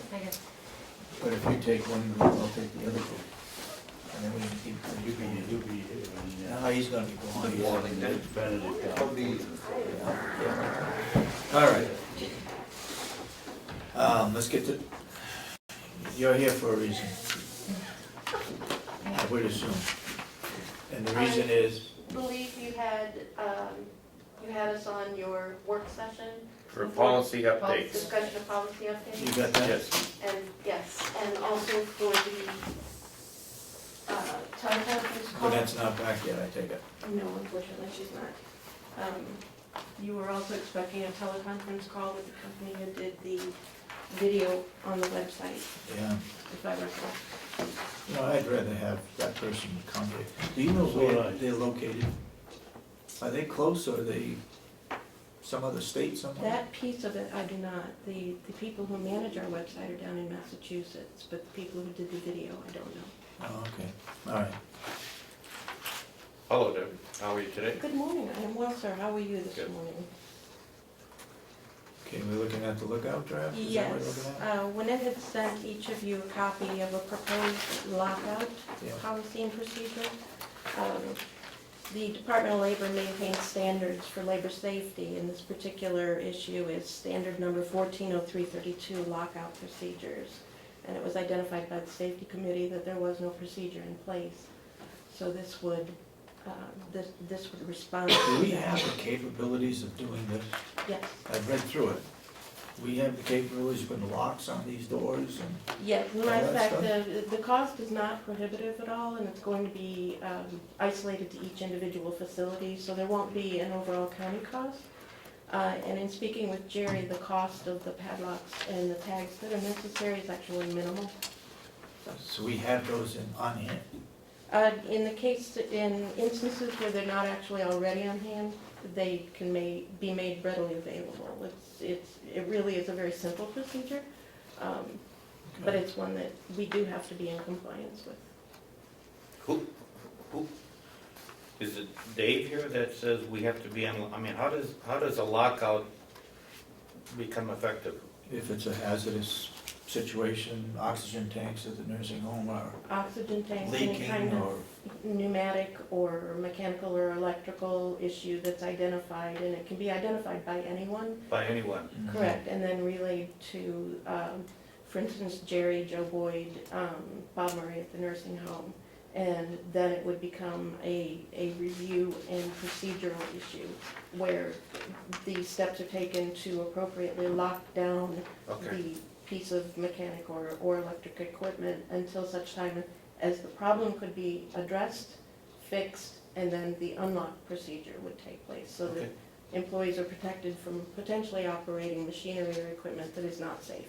Okay. I would suggest that you ask the three of them to come over together and understand what this means, and that they have the authority or the power to lock the place down if it is. Well, it's not They locking a determine- place down, it's just locking down Well, that- a piece of equipment. And Yeah. actually, each of those individuals sits on the safety committee Mhm. that wrote and approved this. They know, they understand this. They're very aware of it, Okay. yes. Okay. Is it just facilities? Well, it could be equipment. Well, I mean, what are you gonna do? The tractor in the barn every night and lock the door because the hydraulic overline is full? I mean, I know that's a dumb scenario, but it seems to come under what they say here. Yeah, that is. Yeah, but the hydraulics not gonna, I mean, some of this stuff, the equipment's gonna be running before some of this stuff is hazardous. If you shut a tractor down and the hydraulic pumps aren't running, you're not gonna have hydraulic hose spraying out of the line, but to me, in this building, if you look at our storage area, and, you know, we've got, Halon. Yep. Probably Halon 13, if that Halon ever let go, I'll guarantee you this building is gonna evacuate awful fast. I've been in a room when that thing accidentally went off, and you can lay on the floor and can't even see where you are. I mean, people are gonna be, so there are, I think all of our buildings have, I mean, if we had a electrical panel shorted out and blew up, people would be scrambling to get out, and obviously they shouldn't come back in until that hazard is corrected, so. Right. I think every building we have has the potential to become a hazardous place of, How about these, small, propane tanks we have out there? Does this mean we gotta put a fence around them and keep them locked? no, but if they started to leak, I'm not sticking around, I can Yeah. tell you that. yeah. And it's important to remember, this isn't just for the facilities, this is for small individual pieces of equipment. Yeah. So for instance, if one of the departments have a toaster oven and it's identified that the cord is damaged Yeah. and it is Evacuate sparking the or, building. well, we would prefer not to evacuate the building for something like that, but you certainly would want to identify that hazard and take whatever steps are necessary to prevent any employee from using that piece of equipment until it was safe to use. Okay, John, you had a question. Yeah, I am pretty familiar with that. I think it's commonly referred to as lockout, tagout under the OSHA guidelines. Correct. Yeah. And what it is a lot of times if you have a piece of equipment that has a wall-mounted power supply, for instance, and what they'll do is disconnect, put a lock on it and a tag, identifying the issue or what have you, and who to contact in regards to that equipment. And what it does is protect other individuals or employees from going and accessing that equipment, Right. Until it's, creating a danger for themselves. yeah, until it's fixed. That's Yeah, right. yeah. Correct. Thank you, John. You're welcome. I don't see a place where we need to sign this. I'd like to have some of these dated so that we know when they went into effect. Yeah, And absolutely. then signed by us saying that they were approved. Yes.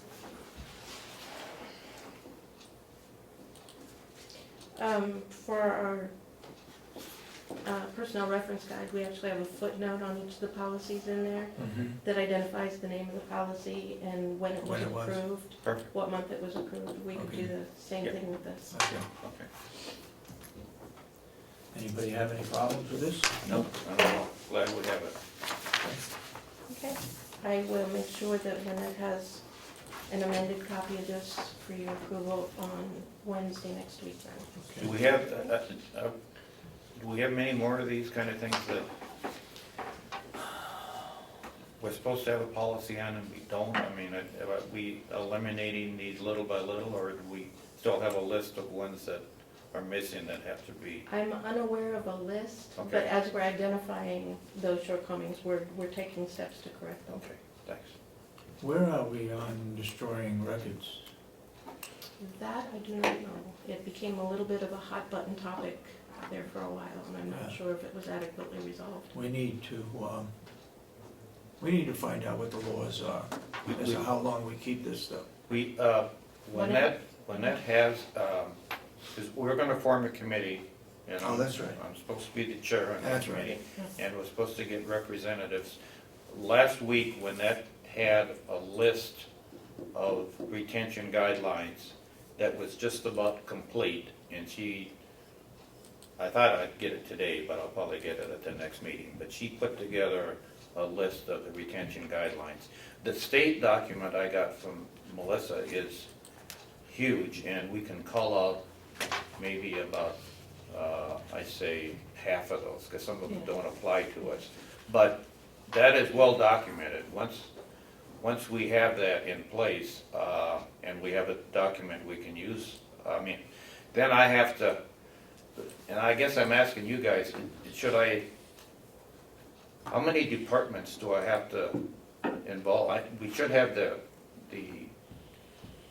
county attorney involved. A lot of times on the criminal side, they can't ever destroy it, so most of the stuff that Dominic has can't be destroyed. A lot of stuff in our business office, I think, can be destroyed after X number Nursing of home. days. And the nursing home, and maybe the jail. Maybe the jail too, yeah. I don't Yeah. think Will has got anything that I'm worried about, so it'd be the jail, the nursing home, the business office. We can't do anything in registry of deeds, because that's forever stuff, and the jail Yeah. and criminals forever, so I think there's like 3 departments I'm concerned about, right? And I should have maybe a representative from each one of those departments on this committee. Yeah, Does that sound reasonable? yep. Okay. Now, if we find out that we've got 20 years worth of W-2 forms and we find out we only have to keep 6 years, do I come back and ask you guys for approval before we dispose of it, or if Call Asher and find out if it's okay. if I would say that you should just say, look, we've got this, we're gonna save 6, we're gonna destroy the rest of it. okay, Just information purposes. okay, now if it's confidential stuff, how do you want us to destroy it? Do we bring a shredder in here, hire a shredder, or what do we do with it? Oh, first, let's go back to the original W-2 forms. I Yeah. would think that you would want a vote of the board to destroy them just for the historical record, Okay, so that you can't say, well, just Denny said, okay, do it. okay, so we can Okay. come in with a list of what we're gonna Yes. destroy, so we all vote on it, and we all agree on it, okay. Yeah. Now, once we start to destroy it, there's gonna be a mix of confidential and non-confidential stuff. It seems to me that if we're gonna hire a shredder or a company to get rid of it, We do it all. We do it all, Yeah, yeah. when he comes in here. do you guys have any? Personally, my recommended course of action, and that would of course be up to the board, is that you retain a company that does this as a profession. There are companies out there that you can hire to come in and they professionally destroy these documents. In fact, I got a That is card, so the guy was having breakfast over in Wolfboro the other morning, and I got a card from the driver from one of the companies that just does that, it goes by contract for the year. Retaining fee comes around once a month or twice a month, depending on how you set it up. Okay, Does the shredding. so if we hire a company, then it seems to me, I've gotta spend the summer documenting what we have, how much has to be destroyed, and then put it in next year's budget. I don't know, I'm not sure how expensive this is, but I don't know if we have the budget, the line item budget money to do it until next We year. don't, We don't. we'd have to budget. Budget it for next And I year. don't think it's your responsibility, unless you wanna do it, to come in here 2 days a week for 2 months to go through the paperwork. Yeah, I think we ought to work something out where we all share the load on doing that. And it might be a question whether this goes for sure, I don't know about this, and check with the other two for, Yeah, Well, the difficult one is the one that's restricted. yeah, the confidential stuff, if it's Confidential got, stuff, that's, you That know, would be a major W-2, I problem. mean, if it's got social security numbers and finance information on it, that, we definitely want that Yeah. handled properly, so. I guess, first thing we're gonna have to do, and we can spend part of the summer doing it, but we're gonna have to get our arms around the volume of information we have, and then get a bid on how much it's gonna cost us to dispose of it, yeah, and then put it in next year's budget. Does that sound reasonable? yes. yeah. If we stall it long enough, you won't be running again, so you won't have to do it. Well, I've only got 617 days left, but we're going right. You got anything else? I do, just a brief mention. We are working on an employee assistance program policy and procedure. Currently, we're working with New Hampshire Interlocal Trust as our third-party administrator. And one of the advantages to that is that they're able to provide us with an employee assistance program free of cost. It's a benefit, if you will, What do you- working with them. What do you mean, It's an employee employee assistance. assistance program? Employee assistance program, typically programs that are designed as confidential resources for employees who are struggling with life or work issues, stress, medical issues, or things like that, that have the potential to impact their job performance. So what we're doing is we're working together with New Hampshire Interlocal Trust and our EAP provider, MKS Solutions, to put together a policy and procedure so that now it becomes part of our typical process of dealing with an employee who is struggling for one reason or another. And we can do it on several different, in several different ways, one of which would be a self-referral, one of which would be an informal referral, where Winnette or I or an employee's manager or supervisor would be able to just provide documentation and suggest to the employee that they might want to contact the EAP and see what kind of resources available. And the other piece, which is certainly of a benefit to the county insofar as personnel actions down the road, is to make them part of a performance-based referral. Is this a free service that they're gonna provide? It is. Okay. It is. Would it be eligible for, I mean, could I use it, for instance, because of the stress I'm under? You could.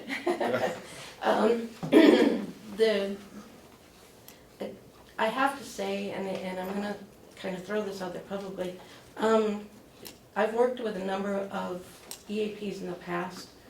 The EAP that's being provided to us by MKS Solutions through New Hampshire Interlocal Trust is probably one of the best I've ever seen. It's very, very comprehensive.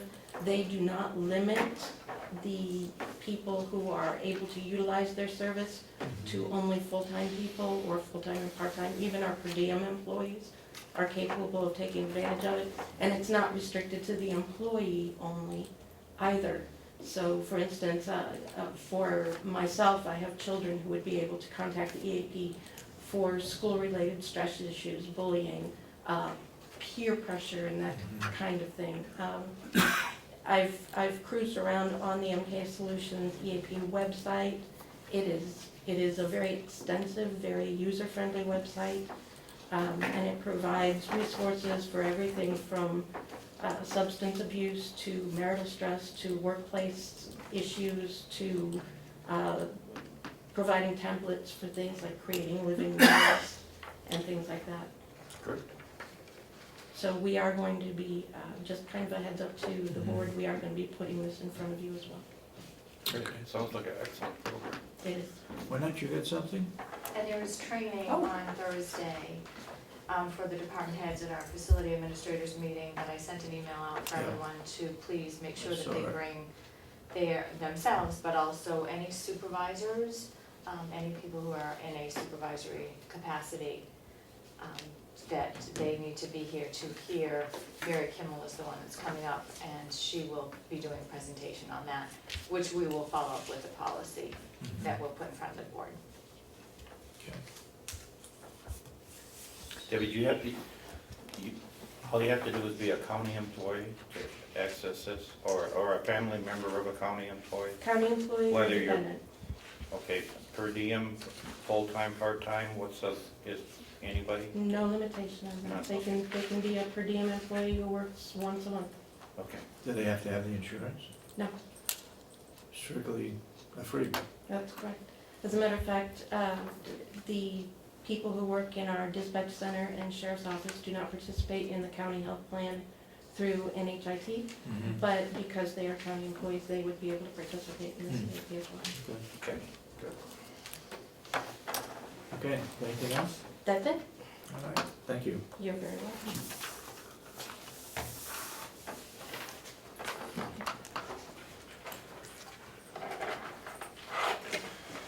Burnett, you coming up? I'm not sure what was discussed. Well, You're on here for policy updates, so do you have any? additional, We would like to talk to her about yes, putting in an employment contract, 3-year commitment. 2 or 3 year commitment, Yes. among other things. Yes. So, It's different than what we discussed with her. I'm not sure what you went over. Did you approve the lockout policy? Yes, we then? did. You approved Well- that? Well, we didn't vote on it. We wanted it dated and we wanted a signature line on it, and then we're Yeah, ready to go. yeah. Yeah. But other than that, No, you didn't actually vote on it to approve it? she no? said she'd have it next week. Yeah. Signature block, and date and so forth. Okay. No, what we wanted to talk about was the commitment, if we send them Employment contract. to school or have a contract with people who we send to school or academies or whatever, a commitment that when they complete it at our expense, that they have a commitment of Is that a the year, one 2 we years, paid? 3 years, or whatever. We were talking to So, Dominic about it, Yeah. and he said that if he would hire A new deputy? a new deputy that had not gone to the, had not attended the academy, that he would expect to get a 3-year employment contract once they finish the academy. Now, we have a lot of people going through our, L&A courses, yeah. The jail, we got on The the jail. turn over there. The jail, that's a 5-week course, I think, that we're sending them to, or at 3 weeks? least. 3 or 5 week, and 5 then week, we were yeah. paying their mileage back and Yeah. forth, and, The new one is 5 weeks, so we. Plus $500. Right, we talked about that before, being that the cost, the Corrections Academy is $500, and then if they do commute, some Yeah. of that travel pay. The Sheriff's Department, the cost of that one is, for the Police Academy, It's is $14. much more expensive. It is, And but- there are a lot of police departments that do have that commitment contract. As far as corrections, it's because it's not as much of a cost, they don't have that specific contract, and it would, But I think we should have one for, For- and maybe, well, a year and a half, 2 years, 3 years, I mean, we should have, if we're gonna pay it's for it. usually, typically what it is, it's a 3-year commitment that would decrease as the years go by. Okay. And I can get some examples from municipalities and other counties for the sheriff's department, and of course them just being. I think we have it for the jail too. Absolutely, Jerry, you get 100% turnover, you know, that's one you, and considering they go there and then they go to work for a police department after they get certified. Yeah. That's after the one we pay wanna their make expenses. sure we have a contract for, yeah, absolutely. Yeah. So if you could work on that one. Sure. And I, if they leave before their 3 years is up, I guess we wanna find out, what are we gonna ask for it? They reimburse us on a prorated basis for the money we spent for the Can school, we or how do dock we do their that? pay after they come back, a certain amount? I don't think we can No, do you that. can't dock We can't pay, however, if you have an agreement and they don't uphold their agreement, then you would be able to take them to small claims court. Yeah, well, I get, Or do you hold back their last check? You can't. you Can't do can't that do either. I guess what I'm interested in is, when other counties have done that, what kind of financial commitment are they agreeing to in that contract? Mhm. Is it a prorated $500, $1,000 that Yeah. they pay back? Yeah, and That's- typically it's prorated, you know, Yeah. depending on costs, so like theirs would be much less than Yeah. the sheriff's department. And then you just prorate that all the way down to the 3-year Yeah, yeah. commitment. So I guess what we're looking for is the amount money that we'd like these people to Be responsible. agree to on the contract. Let's see what the other counties. Yep, exactly. Yep. We should have done this a long time ago. Yeah, Every maybe. time I brought it up, somebody would say, well, you can't do that, it's It illegal. may be Well, we different can for do the it. sheriff's department and it may be different for the jail. Yeah, It will be very different. Yeah, yeah. Yeah. But we should do it because it, Because you got the sheriff's paying 17 and jail. it's, More expensive, yeah. it's not fair to the county if we send, one of our jail employees out to this academy for 5 weeks and then they come back and 2 weeks later they give us notice. I mean, that doesn't work well. Mhm. We need some protection against that. Other stuff? Yeah. I think that this is well within the purview of the HR department. You know, we just cannot sit back and wait to decide what we're gonna do when we hire a county administrator. The way this, it took a year and a half to do the thing for the probation department, and then the delegation in their wisdom killed it. We're gonna be up, we're gonna hire this person, and we're still gonna be sitting here, well, let's send out a bid for what? We don't know. We've got to stop kicking the can down the road and get moving on this. And I think that the part of this is, you know, the working together relationship would come under human resources, and so they should have some input. We've got to talk to the county attorney, we've got to talk to, I don't know who else, but we gotta do something. And then when it's all done, we gotta go to the delegation and get their permission, because I can guarantee you, it's gonna cost more than $5,000. Well, I think And this is the because we third or talked fourth about, meeting I've mentioned it, we gotta do something. because we talked about the old nursing home, we need to go over there and Right. look at it as far as what our office would do, what the county attorney's office would do if they moved over there. What, you know, what has to be done as far as wiring and telephone and Who's, computers. who does the maintenance for the old nursing homes? Bob Murray. Bob Murray? Yeah. Well, if we're gonna go over and look at it, and take a walk at it, and we should after this meeting, I think we should have Bob Murray with us and say, Mhm. okay, if we're gonna rehab 7 offices or 8 offices, we need an estimate on wiring, lights, painting, so forth, so we have enough, because we're gonna meet with a delegation in about a week and a half. Yep. I'd like to be able to give them a rough estimate on what it would cost to move either our office or the legal office or somebody, but I mean, and I think he's got time to do that, but instead of guessing, I'd like him to give us a number on what it's gonna cost to move over there. Mhm. And the actual move, I think, Will and the jail can, Yeah. those people can help us, but it's getting the building ready moving, to be doing inhabited. IT work, doing Yeah. the electrical, doing the Yeah. lighting, doing all that. Exactly, yeah. And it's gonna be more than $5,000. I know it is. guarantee you. I guess, $5,000 a room. Yeah, well, I guess, and we only have 6,000. yeah, I guess we need a I guess you number. don't, your room doesn't get. I get a tent, huh? Last year you got a plan to do the probation. Yeah. Can you do that plan? And move your office under that plan? Well, that's what we need to look at, whether we're gonna move in the front of the building, whether we're gonna take a wing. That's why we need to How go much over and was look that? at it. How much was that? 42,000. Yeah. And we tacked on 10 just to cover anything that we didn't know was gonna happen. And that included the lighting and Included Wiring and everything in everything? three rooms. I don't know if it had partitions in it. Okay. Was it Yes, an it had- open, it- did no, it it have had partitions? partitions. Okay.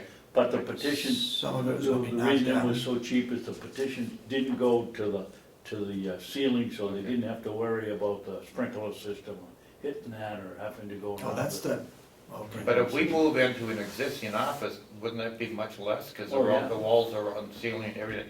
Now it's just cleaning it up and wiring it and lighting it, right? Well, unless you like baby blue, then Oh. we'd have to paint it, but. Well, we got inmates that can do that too. Okay. But it's still gonna cost us, Well, I know, yeah. we're not gonna, and we're gonna have to come in here and get the okay from the delegation, and we're also gonna have to get more money. Can I ask how much is left in the fund from the nursing home bond? $1,200,000, we're told. No, Is that- that bond was $1.2 million and we spent Oh, is that $560,000. I think there's $490,000 left in that bond. Okay, let's Did move the, on. did the removal of the 2 wings come out of that $1,200,000? I think it did. Yes, and that was the That would bring it down to $580,000, so $400,000. it's down to 400 right now, that's correct. Okay, you got anything else? No, I think you had talked about the retention, municipal records, or records retention. We just talked Yeah. about that a little bit, Okay, yeah. all right. You will put, I have a starting draft, hopefully by next week I'll have a draft for you, and then we can talk about having a committee, not of a lot of people, but basically just He's got them already. a committee for the records retention. Okay. Those that are involved and have the records that we need to do something about. Can we talk later? absolutely. Okay. David, we were also, if you want to change the subject here, tomorrow or Thursday is the department head meeting. Yep. Yep. That's something you want to bring up about moving around here and find out how much pushback we're gonna get from various departments. Yeah, we can do that. Well, we thought we talked about it last week, we were gonna ask you to do it. To discuss with the I department heads think about it's, you know, moving. I think it pertains to our department and the county attorney's department. Okay, so there's 2. Are there any others? I mean, HR would go too. Oh, But are I there just any think you other, wanna make sure are the there any other department heads have some possibilities? input. Are there any other possibilities of somebody else moving over there? Registry of Deeds, I think is okay. I don't know if they need any more room. They're in good shape right now. The sheriff, He's so ensconced in this building with all of his facilities he has here and dispatch, yeah, that's prohibitive to even That think about moving in. that 5,000-6,000 would be gone the first half an hour. yeah. Yeah. So, But I think the department heads ought to have some input. No, We're this- gonna be discussing it with there's them. another thing too to consider if you wanted to, and that is maybe not at the same time, but if we're ever gonna have a maintenance department or a purchasing department, that is something that could go over there too. The nursing home, yeah. Storage as well as a desk for whoever's gonna do all the purchasing. So we got a lot to look at, I think, and I agree with you. We don't wanna wait till the last minute. Well, let's go step by step, let's go over and look at the facilities Okay. and go that way. You got any, again, nothing else, okay. got any other things on the work, Yeah, session? I guess yesterday, from what I'm hearing around the grapevine, that Representative Umberger met with Oh, Blue yeah, give us a report. and some other people, and we couldn't go because 91A, we would have had to make it all public. But I think that, I don't know what went on, but I'd sure like to know, maybe, Denny, I guess you went. Yeah, I absolutely did.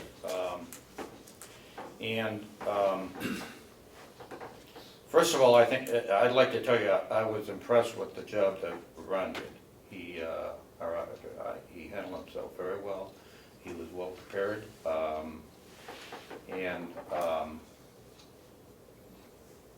I wouldn't mind keeping him on as an auditor. He explained everything in kind of layman's terms, so I think everybody understood what was going on, you know, by the time we got to the end of the meeting, and he had a good grasp of all the forms and everything. I want to start with saying that what kind of an eye-opener to me is that I was under the impression before this meeting that the MS-45 was in effect a summary of our chart of accounts at the end of the year we send to the state, which is due April 30th. But it really is a unique form in that the auditing firm uses accrual accounting when they do it. Even though we're in a cash system, the state wants accrual accounting, so you have to match expense and revenue to the period when you prepare this. So when you get the year end at 2/13, it's the year end, it isn't carrying over and paying the bill in January and February. Exactly, yeah, you're matching up the period, and because we are, the nursing home is set up as an enterprise fund, that has some dramatic effects on the way this document is put together, but the long and the short of it is we started getting into it, and they started comparing the MS-45 from 2013 to 14, and the discrepancies were just off the chart. So finally, we asked Ron, why are they so far off? And he said, well, you hired me at the last minute to do the MS-45 because the state needed it to pay taxes. And he said, when I did that, they basically went to our business office, took the reports off of our computers down there, and that's what they used to generate 2013. This year, for 2014, they used all the information that they've acquired over the years to do the audits, and they're progressing through a little by little. And it was done carefully, and it was done properly, and corrected, and there were some eye-opening things that happened when they did it, and they had time to do it properly. First of all, when they did the 2013, we had that $560,000 accounting entry for the bond interest that was on our books that really shouldn't have been on our books. He also, when they did it this time, they put an accrual in there for bad debts. The nursing home, up to that point, we had been booking receivables at 100%. And they say you don't collect 100% of your receivables. So they took a reduction for bad debts. We hadn't been booking depreciation. That's $1 million worth of depreciation that we had to book in there. And another discrepancy is that the revenue didn't come in as high as we projected. So when all was said and done, and when you get and look and summarize 2014, it was like, oh, the county right now is $906,000 in debt, and the nursing home is almost $600,000 in debt, absolutely zero rainy day reserves. We are right now $1.5 million in debt. The reason we're still running and operating is because of our TAM. But we right now have to make up, and in the August meeting, we're going to have to make up that $1.5 million, and either we sell the nursing home, sell the jail, or we sell our land, but we need $1.5 million. So, if we do it through taxation, or we start selling our facilities, but we are right now $1.5 million in the hole, pure and simple, and, That's why the treasurer recommended $2 million. bingo. And again, you know, at year end, we were running around saying, well, we had to borrow $560,000. Again, that's cash flow, that's completely separate from what we're talking about. I mean, we needed that because the bills lagged over. So that's not a number, you know, it's not even worth discussing. But it does, am I wrong? And that does affect the amount of money that we can borrow on the other end, because we can only borrow up to what we collect in taxes. That's So if we've chewed up a 500,000 on the front end, we're gonna be 500,000 short on the other end, if we're in a deficit position. Unless we had some lagging receivables from the previous period that hadn't collected, that would supplement that and offset that. But the big issue we have is that just to get to zero, we have to raise taxes $1.5 million to get this county back to zero. And this is just my opinion, but you're gonna, everybody's gonna be putting the spin on this thing, and it's gonna be in the newspaper, and how did we get this way, and, you know, we are where we are, but, you know, we haven't been audited for 5 years, so, did the delegation, did they come in and say, where are the audits? I don't think so, otherwise we would have been audited. So, you know, it's all of our responsibilities that we got here, and there's no one group that's any more at fault than any other group. It's just, as a unit, we gotta fix it. We gotta move ahead, and it's a waste of time to go back and put a spin on this and start pointing fingers. We gotta face the facts, hear where we are, and we gotta move ahead. I think that's exactly what the treasurer said Yeah. at a delegation meeting, Yeah, that yeah. nobody should be pointing fingers at anybody, because everybody's really at fault. Yeah, yeah. And we just gotta fix it. Yep, and that's pure and simple, we have to fix it, and frankly, the only way, unless we start divesting ourselves of facilities, the only way we're gonna fix $1.5 million is through taxation. Yeah. I'm sorry to say that, but that's the only way we're gonna get back to level But ground. it could be a one-year increase, right? I mean, Yeah. this wouldn't be carrying on. That's correct, It's it's to make up to make what up. we don't have. Exactly, Dave. To Well, make up what we don't have. that would catch you up for this year, Yes. but you're still at level ground starting 2016, so that Yes. in order to have a real surplus, you'd have to extend that tax increase Well- one more year, and then you would have some surplus. Yeah. The $1.5 million wouldn't include any surplus? Zero, that gets you to zero. Just gets you to zero. So if you want a surplus of 500, then you're talking $2 million. You want I a would think surplus- they'd go for $2 million and increase at 500 surplus the first year, so the second year wouldn't be as bad. Yeah, well, you know, DRA would be on our side, because they want us to have a surplus. To go through the entire effort of jacking up the taxes and getting this back Yeah. whole without a rainy day fund, to me, is a little scary. I don't Yeah. like operating. I mean, there's some RSAs that say we can't overspend, and if they're just gonna get us to zero, that leaves us in dangerous water going through the end of this year. I like a rainy day reserve, just for human errors that happen, so. Okay. Well, as a result, as a result of your meeting yesterday, was there any indication of those representatives that were there as to what they are going to recommend? Who were the representatives? I thought it was just you and Boo.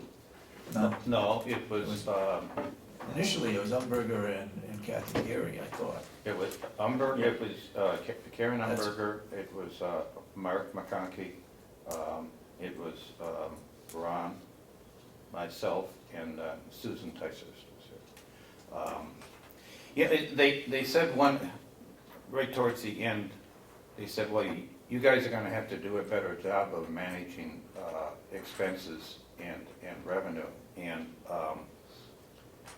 I said, well, I think we're doing a pretty good job of managing expenses. And they said, well, yeah, but what happens if you don't hit the revenue mark? Which,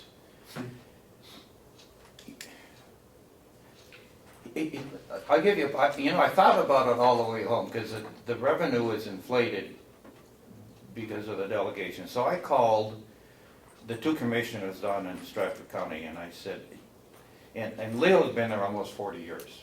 I said, and I told him the dilemma we're in, and I said, typically when your delegation meets, how much do they increase revenues? And he said, what? I said, how much? He said, they've never, in the 40 years he's been there, associated with the county, they have never increased revenues. He said, what are you talking about, increasing revenues? So I told him the dilemma we're in, and he said, we never have that issue. He said, they accept our revenue number, and we're always within 2 or 3%. He said, they never change our revenue number. Let me give you this. Dan, well, just let me bring this up, maybe this isn't the time to do it, but Melissa looked up some RSAs. Where do the RSAs give the delegation the authority to set revenue? They certainly can accept expenses, but I don't see anything in there that says. There's one word in there, and I asked these two guys, I said, could your delegation adjust revenues? And he said, they could, they don't, but they could. And there's one line item in one RSA that refers to budget. And the budget is revenue and expense. Okay, so within the budget, you have both expense and revenue. So that one line, that Gives one them the sentence authority. budget would give them the authority to do it. Where is that? I'm not sure which one it is, but Susan Ticehurst looked up that one RSA and showed me the one line item where it said budget. I forget which one it was, one of the RSAs. But, so then I said to Mark, well, if the nursing home comes in, $600,000 short on revenue, there's no way we can cut expenses for $600,000. And he said, yeah, I totally agree with you. He said, but if there's things you want to buy or things you want to do here and there, he said, you're going to have to cut back on that. Yeah. So it gets me back to this argument. When the delegation comes in and they cut expenses and they raise revenue, we're working with a budget right now that is their expense budget and their revenue budget. And their revenue budget might be $1.5 million higher than ours. Yep. So, when do we have to start cutting expenses? When we get down to our revenue estimate? Or when we we can't make their revenue estimate? Yes. To me, that's a real catch-22 though, Dave. Yeah. Because what We happens have to is manage their budget. but we've already cut our budget to the bone, That's true. expense-wise. It's true. So now if we don't make their revenue, we have to cut expenses further? Well, we can't. What do you got for a suggestion? Well, I asked George, the president of their association, if he could do a survey and talk to the rest of the counties in New Hampshire and find out if our delegation is the only one that's adjusting revenues, informally. I just want to do a survey on New Hampshire counties and say, and if they come back and say, and all the rest of these commissioners and delegations say, we don't adjust revenue, we work with the commissioner's number and we adjust expense. If we're the only county where they're adjusting revenue, I think we have to ask them, are they doing the proper thing? Yeah. Why would this county be unique of all the counties in New Hampshire where the delegation comes in and adjusts revenue when none of the other ones do? We need an answer to that. Because if we're truly unique and they're the only county delegation that's adjusting revenues, then I have to say, how can we manage a budget that has revenues inflated by $1.5 million when there's no chance in the world that we're gonna hit that number? Well, we even can control the revenue. Exactly. So we need, and you guys know George pretty well, we need some help from the other counties. I gotta find out, are we the exception or are we the norm? And how do the rest of the counties handle this kind of dilemma that we're in right now? And I'd like to have that kind of information by the time we get a county administrator and we start working on next year's budget. I'd like to be able to have some information in my pocket to say, hey, wait a minute, you're not playing by the rules that the rest of the counties in the state are playing by. So I think it's worth investigating. Yeah, I do. I do too. Okay. I have a question about the tax rate setting. Yeah. In towns, the selectmen estimate revenues, and then in the fall, they have a better estimate, the proposal, they sit down for the tax rate setting. These are our revenues, this is what was approved at town Yep. meeting for expenses, this is how much surplus we wanna Yep. use. Do the commissioners sign anything when the tax rate is set for the county? For the tax rate? Yeah. I don't think we do. Not that I remember. I think that's all delegation. Well, See, we don't tax. Yeah. We don't tax. DRA sends the bill to the town saying, this is what you need to send to the county. This is a county, this is December. a county rate. So we don't set taxes. DRA does. So the DRA is calculating the Right. tax rate for us. Yeah. true, which they do that for towns based on what their revenues are, their expenses, and Yep. what they wanna use for surplus. But But the what we- selectmen have to take a public vote to agree to that tax rate, and they have to sign a form that's Yes. submitted to DRA. Do you do that? Or No. does that just get No, signed downstairs? or- it's a delegation here that is reducing the tax rate. They were reducing the tax rate previously by taking $1 million out of surplus. the surplus to reduce the tax rate. So the Right. tax rate is not set by the commissioners, it's set by the delegation. And once DRA does their formula, you don't ever get an opportunity to review that before. No, No, No, Not that that I goes to the recall. town. none.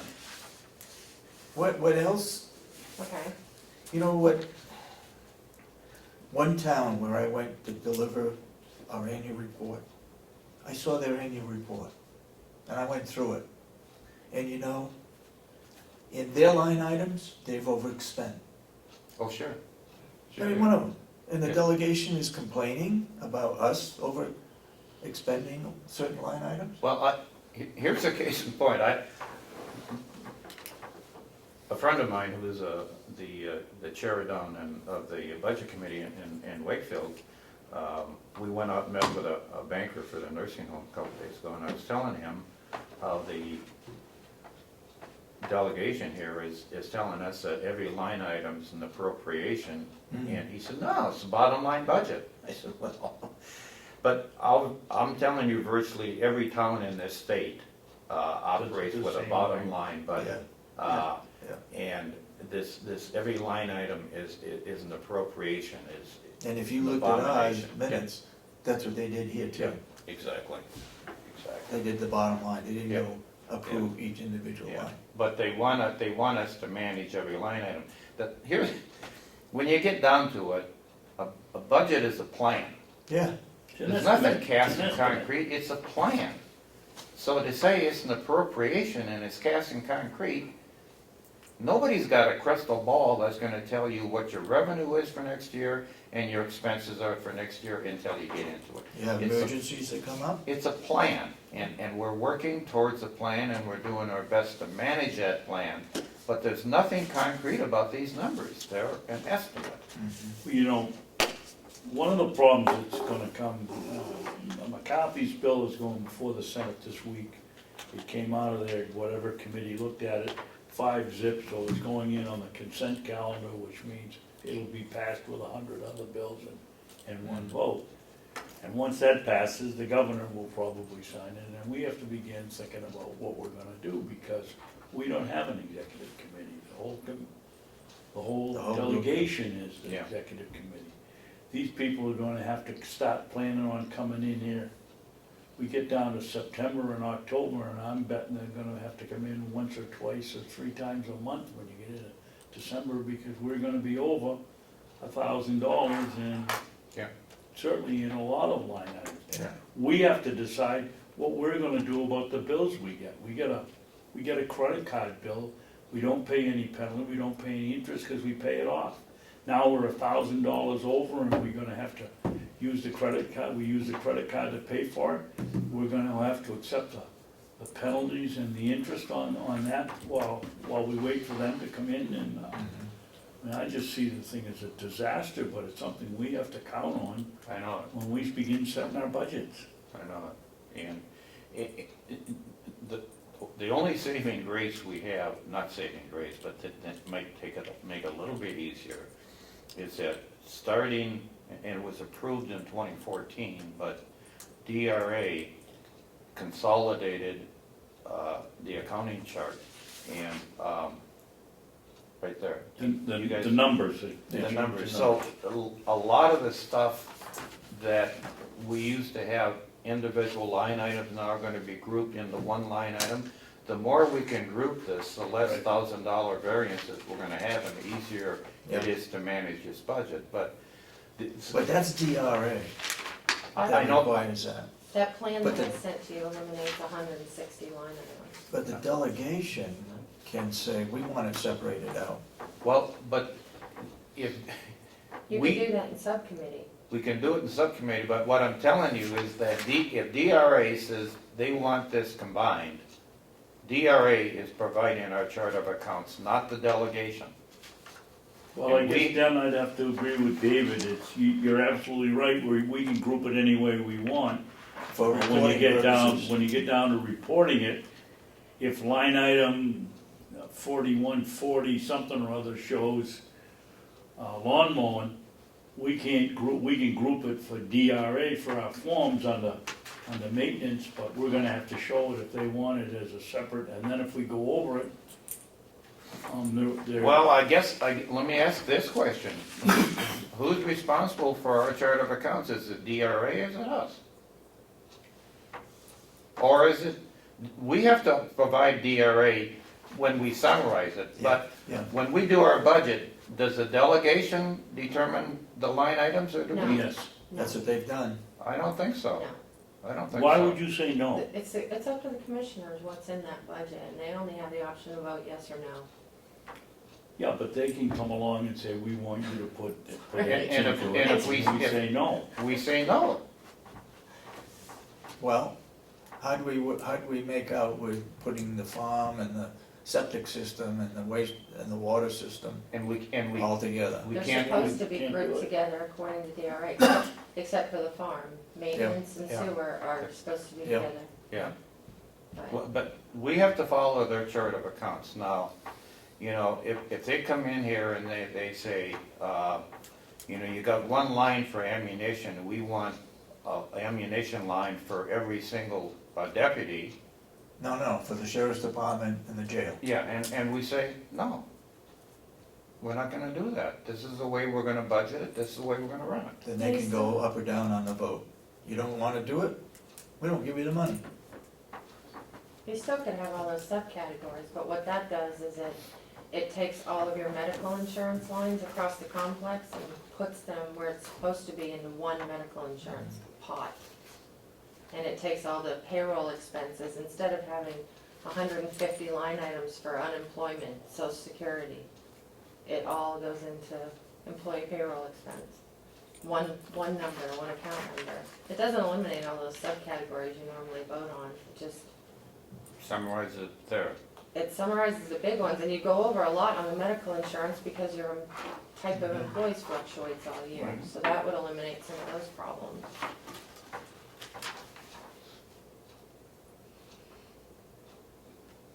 Well, you know, I really don't know which way to go on this, but with this bill that's coming through, the more detail we provide in that budget, the more headache we have trying to run this company. That's right. And that's going the wrong direction, Yep. as far as I'm concerned. I agree. It's going the wrong direction. So, But you have 15 people apparently that think it's going in the right direction because 10 of them signed on to the bill as sponsors. So does that bill apply to the towns or just the county? Just to Carroll County, Just to Carroll County? Carroll County specific. So we have to call these guys in every time a line item, We have to inform them when a line item goes over. If they don't wanna meet, and they just wanna meet in September to do all the adjustments, they could do that. All we have to do is Is inform report it to them. okay. I think, do you have the final version there? I There's was some just gonna question look for about, it, because remember we went down, you said it didn't make any difference, and you and I exchanged a couple of emails. You went down to the bottom paragraph, and it said something about reporting it to the executive committee, or getting the approval of the executive committee. Okay, so if we have to inform them that we're over, do we just send them the account number, or where do we send them? We could send them, we can say, you know, on a one-page letter, it lists, there's 23 account numbers that are Yeah. over by, is that what we do? Send them a one-page letter and say these 23 What- accounts are over? What they're going to do probably is say, you're over in this count, where are you gonna take it from to make up where you're deficient? And then they will approve that or disapprove it. I mean, they can disapprove all they want, but we're over. Okay, Did you find it now? I'm almost Yeah. there. I had to go search because I don't remember the number, do you? so Oh, 60. let's say I don't know. let's say we're over in nursing home salaries, and they disapprove it, then do we lay off nurses, or what do we do? Or do we not pay them? No, wait a minute. Have wait a them come to minute. work and not pay them? We shouldn't be over in wages. We don't take anything out of wages, out of anybody's budget. It goes strictly for wages. If there's money left over because we didn't hire somebody for a period of time, then there's money left over, but you're not supposed to use that. It's an unwritten rule, I guess, that you don't use that to balance the rest of the budget. We've never touched salaries No. by any other line item. Okay, However, we could prevent them from purchasing new equipment at the end of the year because they're over. Reduce their supplies. well, those kinds of let's things. say that we're over in pharmaceuticals at the nursing home, and, you know, in one of those line items. What do you do, say? We can't Nothing stop all around buying bills. medication, I mean, hell, we'd go to jail if we, Yeah, so even if they said, you can't spend any more money on medication, we don't have an option on some things, even if we don't have their approval, do we? I mean, No, if you're right. it's life, right. That's why this bill doesn't make any sense. That's why we have a surplus. yeah, Why we're supposed to have a surplus yes, is for them to, rather than go for another budget in September, they can have a hearing and take it out of surplus to make up the difference. But we don't have that, so we're in worse trouble. That's another interesting question, David. What happens, I've never been there, on a supplementary budget? Yep. You can't do it after September 1st, so let's say you apply in the middle of August. Yep, You know you're gonna be short $2 million. yep. Do you put in a supplementary budget for three to cover you for, and then at the end of the year, I don't know how that extra appropriation gets worked into the That tax bill. goes, 'cause that it's goes to already the set. DRA, and the DRA sends out another tax form to the towns. If I could Really? offer a point of correction, when the DRA representative was here, this September 1st isn't a mandatory date. You can do it after that. Yeah. She just recommended not Okay. going past that, Yeah. so you wouldn't delay the tax rate. and isn't a 30-day waiting period between when the towns are notified? Yeah, you have to notify the towns, you have to post it for a certain period of Yeah. time, there's like 3 weeks. Yeah. that- Yeah. So that's why, because then you get to October 1st, Yeah. and really that's the very latest. You see, the last thing we want to do this year is be late with the tax bills and And have the it towns because of upset a with us. I mean, supplementary budget, we that would can't kill us. We can't do that. No. What are we looking Well, the I towns found it. at their town To meeting in see what it March says, I think down lower, approved whether paying the we county just have to tax. report it to the, or get the Last year's approval, act. or Yeah. get written permission. Yeah, that's exactly what they did. But it's already been paid, but they in effect, no, they're approving this, They were back a year. yeah, yeah. They've already paid it. In March, they're approving this year's budget, which would be, No, yeah, they're approving the They- budget for the current year. their budget. Yes, their But they- budget for the current year. But they don't know what our tax bill is yet, because they haven't received it. Right. And that's the adjustment they make when they send out the December tax bill, Ooh. okay? The December tax bill is the diff. you First haven't- year is if if it's done twice a year, is what you're saying, is half of the year before. The adjustment is picked up in your second bill in December. Exactly. So that, if we have to increase taxes by $2 million, Yeah. it's gonna hit everybody and their December tax bill, Just everybody in the before county. Christmas. But wait a minute, no. Yeah.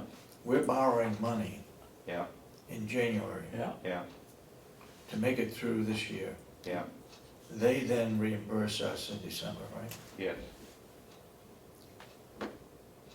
I have another question, that I have. But when did they approve paying the county tax? Each town meeting, I believe at the end, there's always an article in there saying that we pay the town, the county tax. But I don't know if there's a figure in No, there. there's not a figure, It's just that they gotta pay it. yeah, Okay, yeah. You're right, Yeah. I've never seen a figure in Yeah. there. And another question is, we do get some revenue as the year goes along. Do we pay down any of that, line of Tax credit money? as we go along? I've never heard anybody say I've never heard Jack say, well, I paid No, we don't pay any. $500,000 in June, paid back on our loan from December. No, because just we don't borrow, so much. what did We we borrow- borrow, 15 million? We borrow, well, we don't Right. borrow it all 17 at million. once, we borrow it if we need it, but As you need we do it. borrow it through the year. Yeah, But we have revenue coming in, somebody's paying the nursing home through the year for yeah, but I the, think that's already budgeted in on the amount that we borrow. Mhm. We're not borrowing 30,000, if we have a 30,000 budget, we're only borrowing 15. So yeah, the revenue that comes in offsets the rest of it. That's where we run into problems, because we don't get it. Yeah, and, It's a I'd screwed like to system. get an answer to that, Dave. It seems to make sense, but the revenue coming in during the year for the nursing home is used to partly pay down our line of credit. it's not paying down the line of credit, it's operating, Taxes pay down the line of credit. it's Well, op, we're operating it's expenses. operating expenses, yeah, yeah. And when you look at, let's say we had to borrow $30 million, okay? On average, you're borrowing 15. You gotta think about it that way, because if you had to borrow, let me make it 12 million and make it easy. In the first month, you're borrowing $1 million for 12 months. In the second month, you're borrowing $1 million for 11 months. 11. And then Well, the last month you're borrowing, for 1 month. So on average, if you took out a working capital loan for $12 million, you're in effect, you're paying interest on $6 million. right, Okay, so that's what Jack has done for us in effect, is okay. the duration drops 1 month every month. If he's going out and getting a loan for $15 million, we're paying interest on half of that in effect. Okay, all right.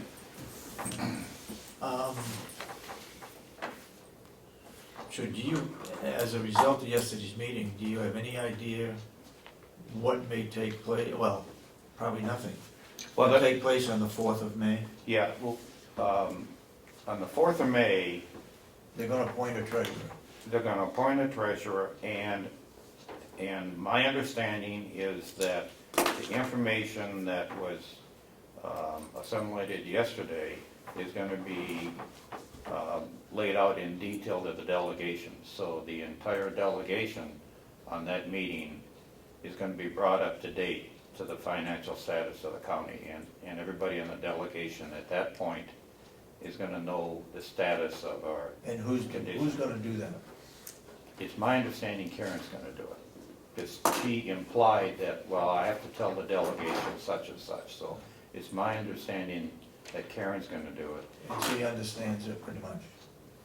I think she does now, yeah, I think she does now. We went through it time and time again, and then Ron kept telling us, no, you can't look at this number, you have to look at this number, and then you can summarize this and summarize this, and I think by the time we got through it, I think everybody understood how to use the MS-45 and what number you should use for a starting number, and he said over and over again, you have 0 reserves, you're negative, you don't have any reserves to fall back on, it's all negative right now. So, and he also said that he was, and this was brought up by Mark McConkey, he offered to give us, in effect, a quarterly financial statement, which would be a summary of an MS-45 each quarter. And he also volunteered to come to the August meeting when we have to review the budget. And Mark asked him if he would put together an estimate on what these services, oh, 2 more things. He's gonna send us, At cost? yeah, he's gonna send us what we should book for bad debts in the nursing home and what we should book for depreciation. And all those services combined, we're supposed to get an estimate from Ron and how much it's gonna cost the county for these services that he could provide for us. And to my way of thinking, for the immediate future, we should avail ourselves of that information. Are we gonna have to budget more funds for him to do that? That, I think we will, but he was gonna give us an estimate on what that would cost. Okay. Yeah. And at some point, depending on the financial background of our county administrator, some of those services we probably can be doing in-house, so. Yeah. But in the I'm hoping meantime, that's true. in the meantime, as we, go down this bumpy road, the more help we get, the better Yeah. off we are. Yeah. Can I ask a question about the adjustments that he's making? Yes, When he reports that these are to be made, when he does the MS-45 or when he does the Yeah. auditing report, are those changes being implemented in the finance system Well- here? Or, and who's responsible for that piece? Because Oh. normally the auditor doesn't go into the business's software setup. and we talked about that yesterday, and, How those changes are conveyed. yeah, we talked about that, and Kathy Geary had a list of the changes that they have talked about so far, and she was gonna wait until they had finished the August, the 2014 audit, which is due December 1st, and then make all the changes at the same time. And I kinda said, I don't know if we really have to wait, let's get in the same page right now. So that timing, she was gonna talk to Jesse and see how many of those changes she should make right now, or she should wait until the final audit is completed for 2014. So that, the timing in that was discussed, and that's when Ron also said that he would send over their entry, what they recommend our entries to be for depreciation and for bad debts. Those numbers are gonna come from the auditor. Yeah, she can't do that downstairs. Does that answer? It does, I just wanna make sure that, the auditor's telling and saying, putting all these things in reports, but are we putting it in our system so that we don't have those errors in the future, I guess was my. Was that they all should, supposedly we have a correction of all the a list of all the adjustments, and they're either gonna be, according to Jesse and Kathy, made right now, or we're gonna make them all at once by the end of the year. Thank you for taking my question. Okay. All right, we gotta move along. No, we get some more stuff. What else you got? Well, we're moving along. Okay, Can I take a little break, or do you want to just keep moving along without me? Go ahead. will we be able to tell if you're gone? No. No, what, just, one question was the selection committee Yep, for the county administrator. We talked last week about, we got our committee. we got our committee. Yep. Are we gonna ask a member of the delegation, or are we gonna give the delegation the opportunity to, what are we gonna do? Well, you know, in minutes, it said we would call Ed Butler to add to the committee. Can I That's where it stands. interject? I sent an email to Karen Umberger, and because she sent one to us. Yep. Okay, Yep. so I sent an email to Did you Karen. respond to that one? Yes, I sent an email back and I said, can we select a delegate, or do you have to appoint a delegate? And I got a one-liner this morning, we appoint. That's it. Okay, So her opinion is, if we're gonna have anybody, the delegation has to appoint the individual. can we then submit 2 names and they can make a choice? Well, yeah, I don't see any reason why we can't. Well, we talked about, I believe Schmidt and Butler last week. I know, Let's give No, we them only some talked about choices. Butler. Huh? We only talked about We Butler. only talked about Butler? In the minutes, it's Butler. Schmidt's not mentioned at all. I think we should submit 2 names. And Butler or Schmidt, I think we should Yeah. submit 2 names, and if they say no to both of them, then We we do it don't, on our then own. we do it on our own. Okay. That's my position. Okay. I'll be right back. Who is going to do that? Who's going to submit those 2 names I will write a letter, to? and I will also say who is gonna be on the committee. They don't know who's on it unless he mentioned it to them. And the other thing is, we've got 3 copies from Boo for different things that we should be making sure get up online. We got the Hales location audit, we've got the 2014 cost thing from over here, and one other, I can't remember what it is. That we got today that's sitting Yes. on our desk. Yeah. Make sure they get up on the web. Did you ever get that, was it DHHS that was looking for a audited financial statement? We just- Relative to the nursing home, and Yeah, did that get This clarified? is a letter. You got it right there. you want to put it in the minutes? Yeah, I do. This is a letter that's going to Commissioner of the Department of Health and Human Services, Can't pronounce it? Tumpus? Tumbas, Nicholas A. Tumbas. Dear Commissioner Tumbas, we are requesting an extension of time to file our financial statements until January 15th, 2016. Thank you for your consideration of this matter. Okay. Somebody, I don't know whether you did it, did you do it? Or Denny did it and said, all we needed, More than Kathy. me. It was you? I don't know, somebody did it. Maybe it was at the commission, the county commissioners meeting that somebody said that I had to do. I think that's where- Okay, anyway, And so you asked for an extension so that they don't impose the daily Right. penalty. $50 a day. Which they have the Right. authority to do. Yeah. Okay, all right. Okay, thank you. okay, Yep. I'll just update from last week. and it's signed and it should be, the envelope's ready to go.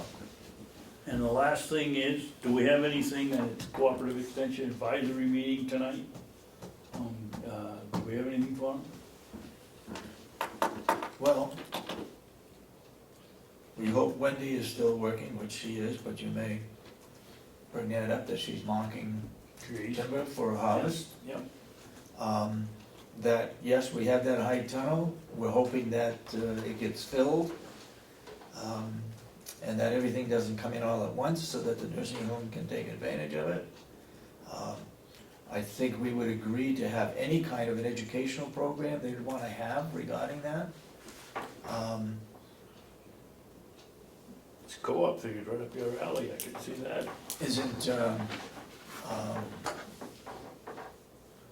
didn't we have a program over at the jail or the nursing home Yes, we've had two programs. One of them is the gentleman that comes Yeah. from down country, and then we had, I think we ought to say we appreciate that. programs, okay, Did Ann put on anything over there? no. No? The other thing is, I'm meeting her tomorrow morning for coffee. Apparently, my sarcastic remark about a tremendous opportunity to move in here, since the probation office isn't gonna be here, got some traction. They wanna talk about it. Who does? Ann and her boss. Oh, Oh, really? So, the They- boss won't be there, but Ann wants to talk with me first about what would be available, and I'll tell you, after the probation, I'm not putting a lot of effort into it. They told us to go out and find somebody, and we found the best one we could possibly have, and they voted no. So, I'll go do it, but I'm not gonna put a lot of effort into it.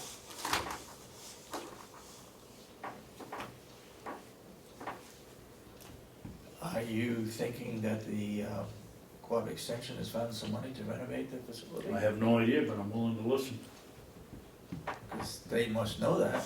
That's Yep. not gonna happen unless they got some I mean, money. she's heard it enough times that we're not gonna pay for it. What would happen if they did it over a period of time? Well, that's what we're gonna talk about, I guess. Oh, okay. I mean, why can't we take out a bond? A small bond? Delegation would have to approve that. And pay it back. Well, I mean, we could, that's one possibility to finance it. I They know. don't even have the $1 million left to fix the roof, they spent it all. Yep.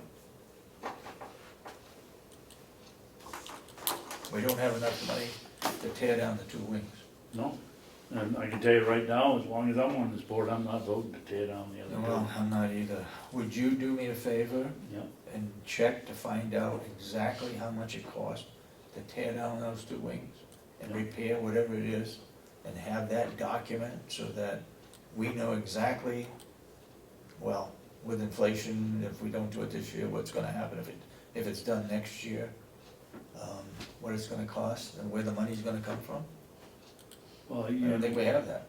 if you're not gonna vote to take it down, and I'm not gonna vote to take it down, why, and they're gonna have to appropriate the money, if they But give we us don't the have the money, money. we don't, if we did, we don't have to do it. No. And, so why chase around and see how much it's gonna cost to take them down? There's no Well, problem trying to no, find no, out no. what we took down. I'm saying just find out what it cost, the exact figures, what it cost to tear down, what we took down. Okay, I can do that easily. And the repair, whatever Yep. they had to do to the building, where they took it down. Well, you I know, would have that information.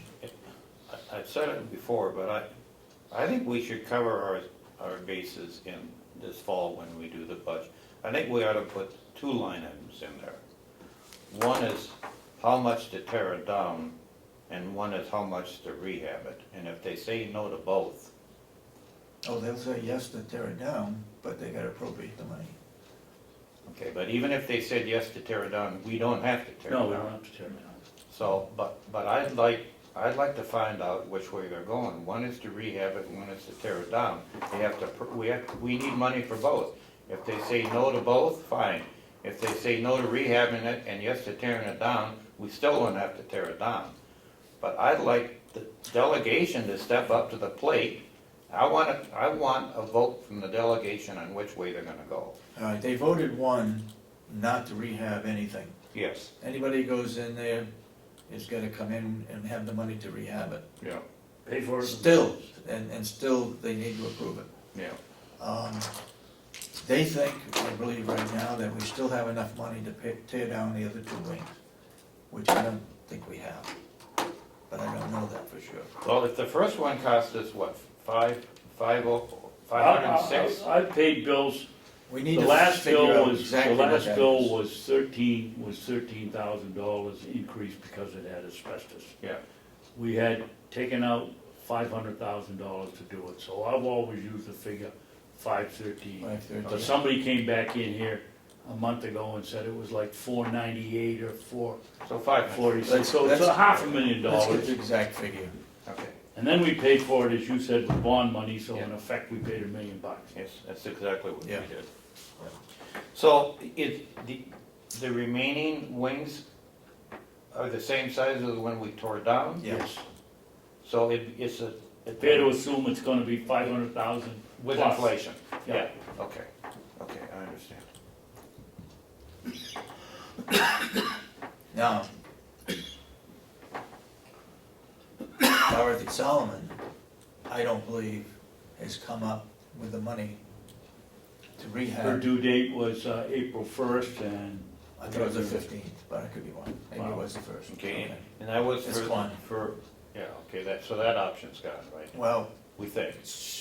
We haven't heard anything, so. she came in here and I've she talked- needed $1.5 million, and they had collected $2,500. Oh, So I don't think it's a reality. last time I talked with her, she said money was hard to come by.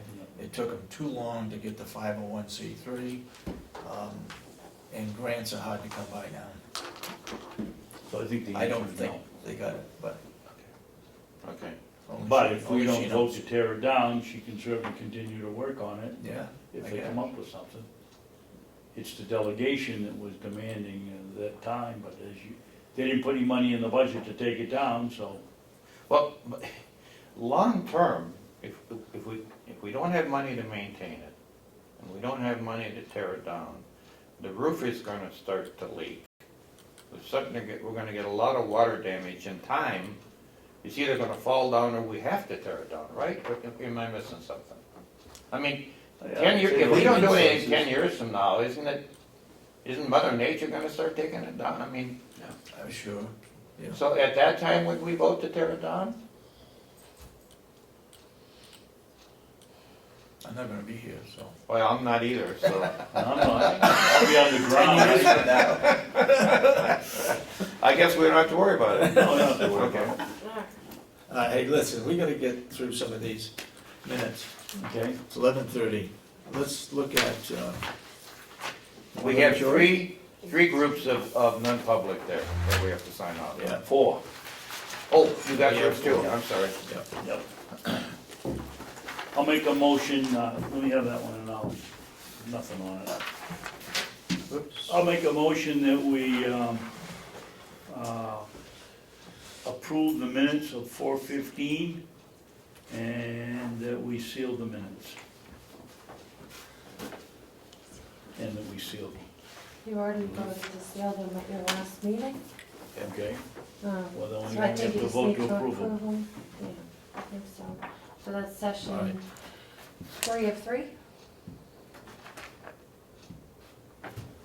I think it was 3 to 3. Wait a minute, Melissa. Yeah. I've got, No, we got, oh, that, we got one of three here. two, yeah, so that's One 3 of of those 3. sets you have is from the week prior. Yes, I got it, I understand Oh, This it. is 101, And these are all sealed, right? Every one of these? Yeah, Yep. yeah. Got it. and this one is too.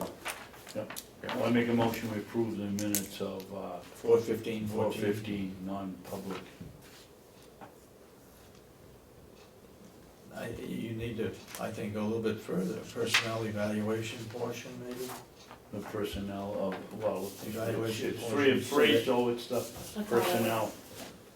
That's all it is. You went in under a separate motion. All right, for 3 that, and so it 3, stands okay. by itself, just 3 of 3. So, All right. We need to Roll call? You get No, we didn't, we haven't taken that yet. roll call to approve the minutes of 4:15, 3 of 3. do you have a second first? Second. Okay. Commissioner Miller? Yes. Commissioner Sorensen? Yes. Commissioner Babson? Yes. Thank you. I think you can, did I get it on the front? Dave's got a sign. Oh, yeah, but I put it down in the back here. Oh, jeepers.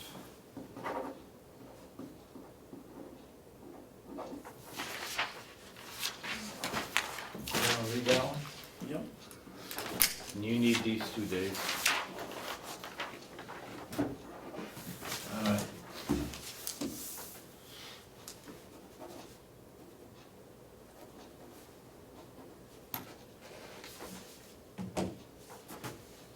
I'll make a motion that we approve the minutes of the non-public minutes of April 7th, which is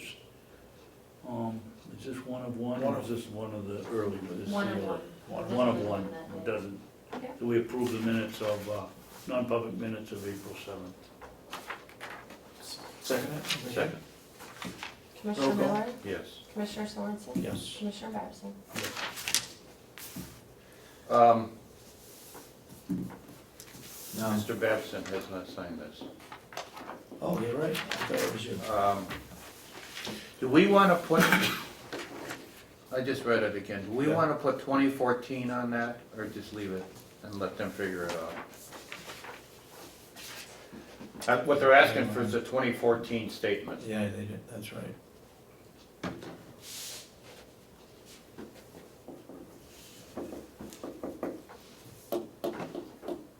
Well, we have financial statements. Yeah, for 2014, it's the one they've asked, that's what we want the extension on. Yeah. Should we just write it in about top? Yeah. That'd be fine.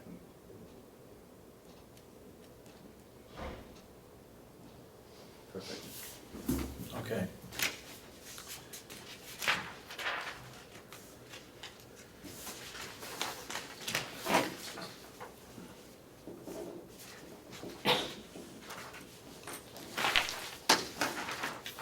Do we have a motion on the floor? I'll make a motion that we accept the minutes of, non-public minutes of April 15th, noted as 2 of 3. Second.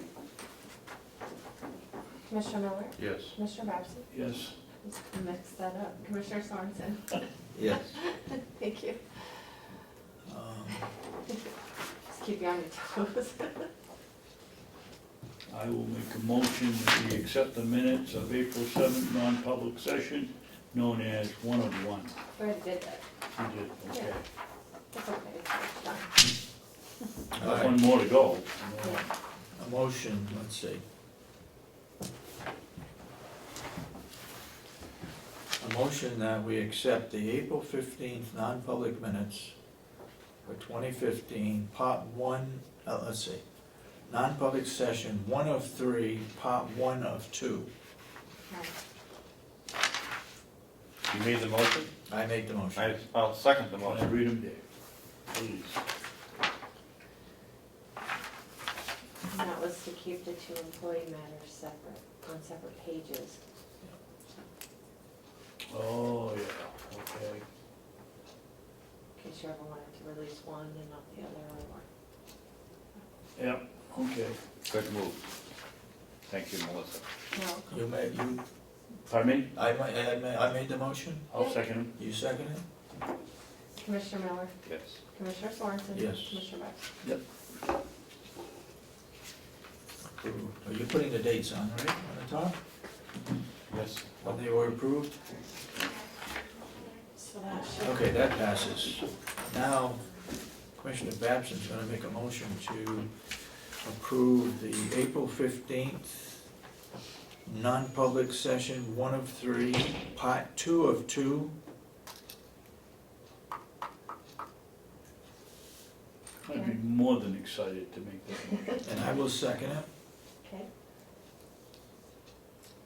Commissioner Miller, Yes. Commissioner Sorensen. Yes. Commissioner Babson. Yes. Oh, what am I doing? 21, 15. So you should be all caught up. I may have made the dates, it should be 20, not 15 in the middle, 4/21. Yeah, I'll change the date. Thank you. Okay. Go out of non-public? Are we in non-public? Or you wanna go into non-public? No, we're not, I was thinking we were. No, we're not. Well, then I have one last thing to say. Okay. Cheryl sent this up. We are only missing one subcommittee note, February 16th of 2015. So We're down to 1? you're down to one, but we still By law, 91A requires an answer in 5 days, what you're gonna do. Which one are we missing? Sure. Sheriff? One sheriff subcommittee, apparently the chair had a computer issue during that time frame. Okay. We lost some files and Cheryl says she's trying to recover it, so we may. Oh, so I understand that, she's attempting to recreate it. Mhm. So Okay, you originally asked for seven things and you're down to just that one. okay. I guess the question I would have is, when we request those minutes of the 91A, do we go to the chairman of the subcommittee, or do we go to the chairman of the delegation? We went to the chairman of the We delegation. work through we try to get them to work through the chairman, Okay. and we should be doing the same thing, I would Okay. think. It's her responsibility to pass the information down to her,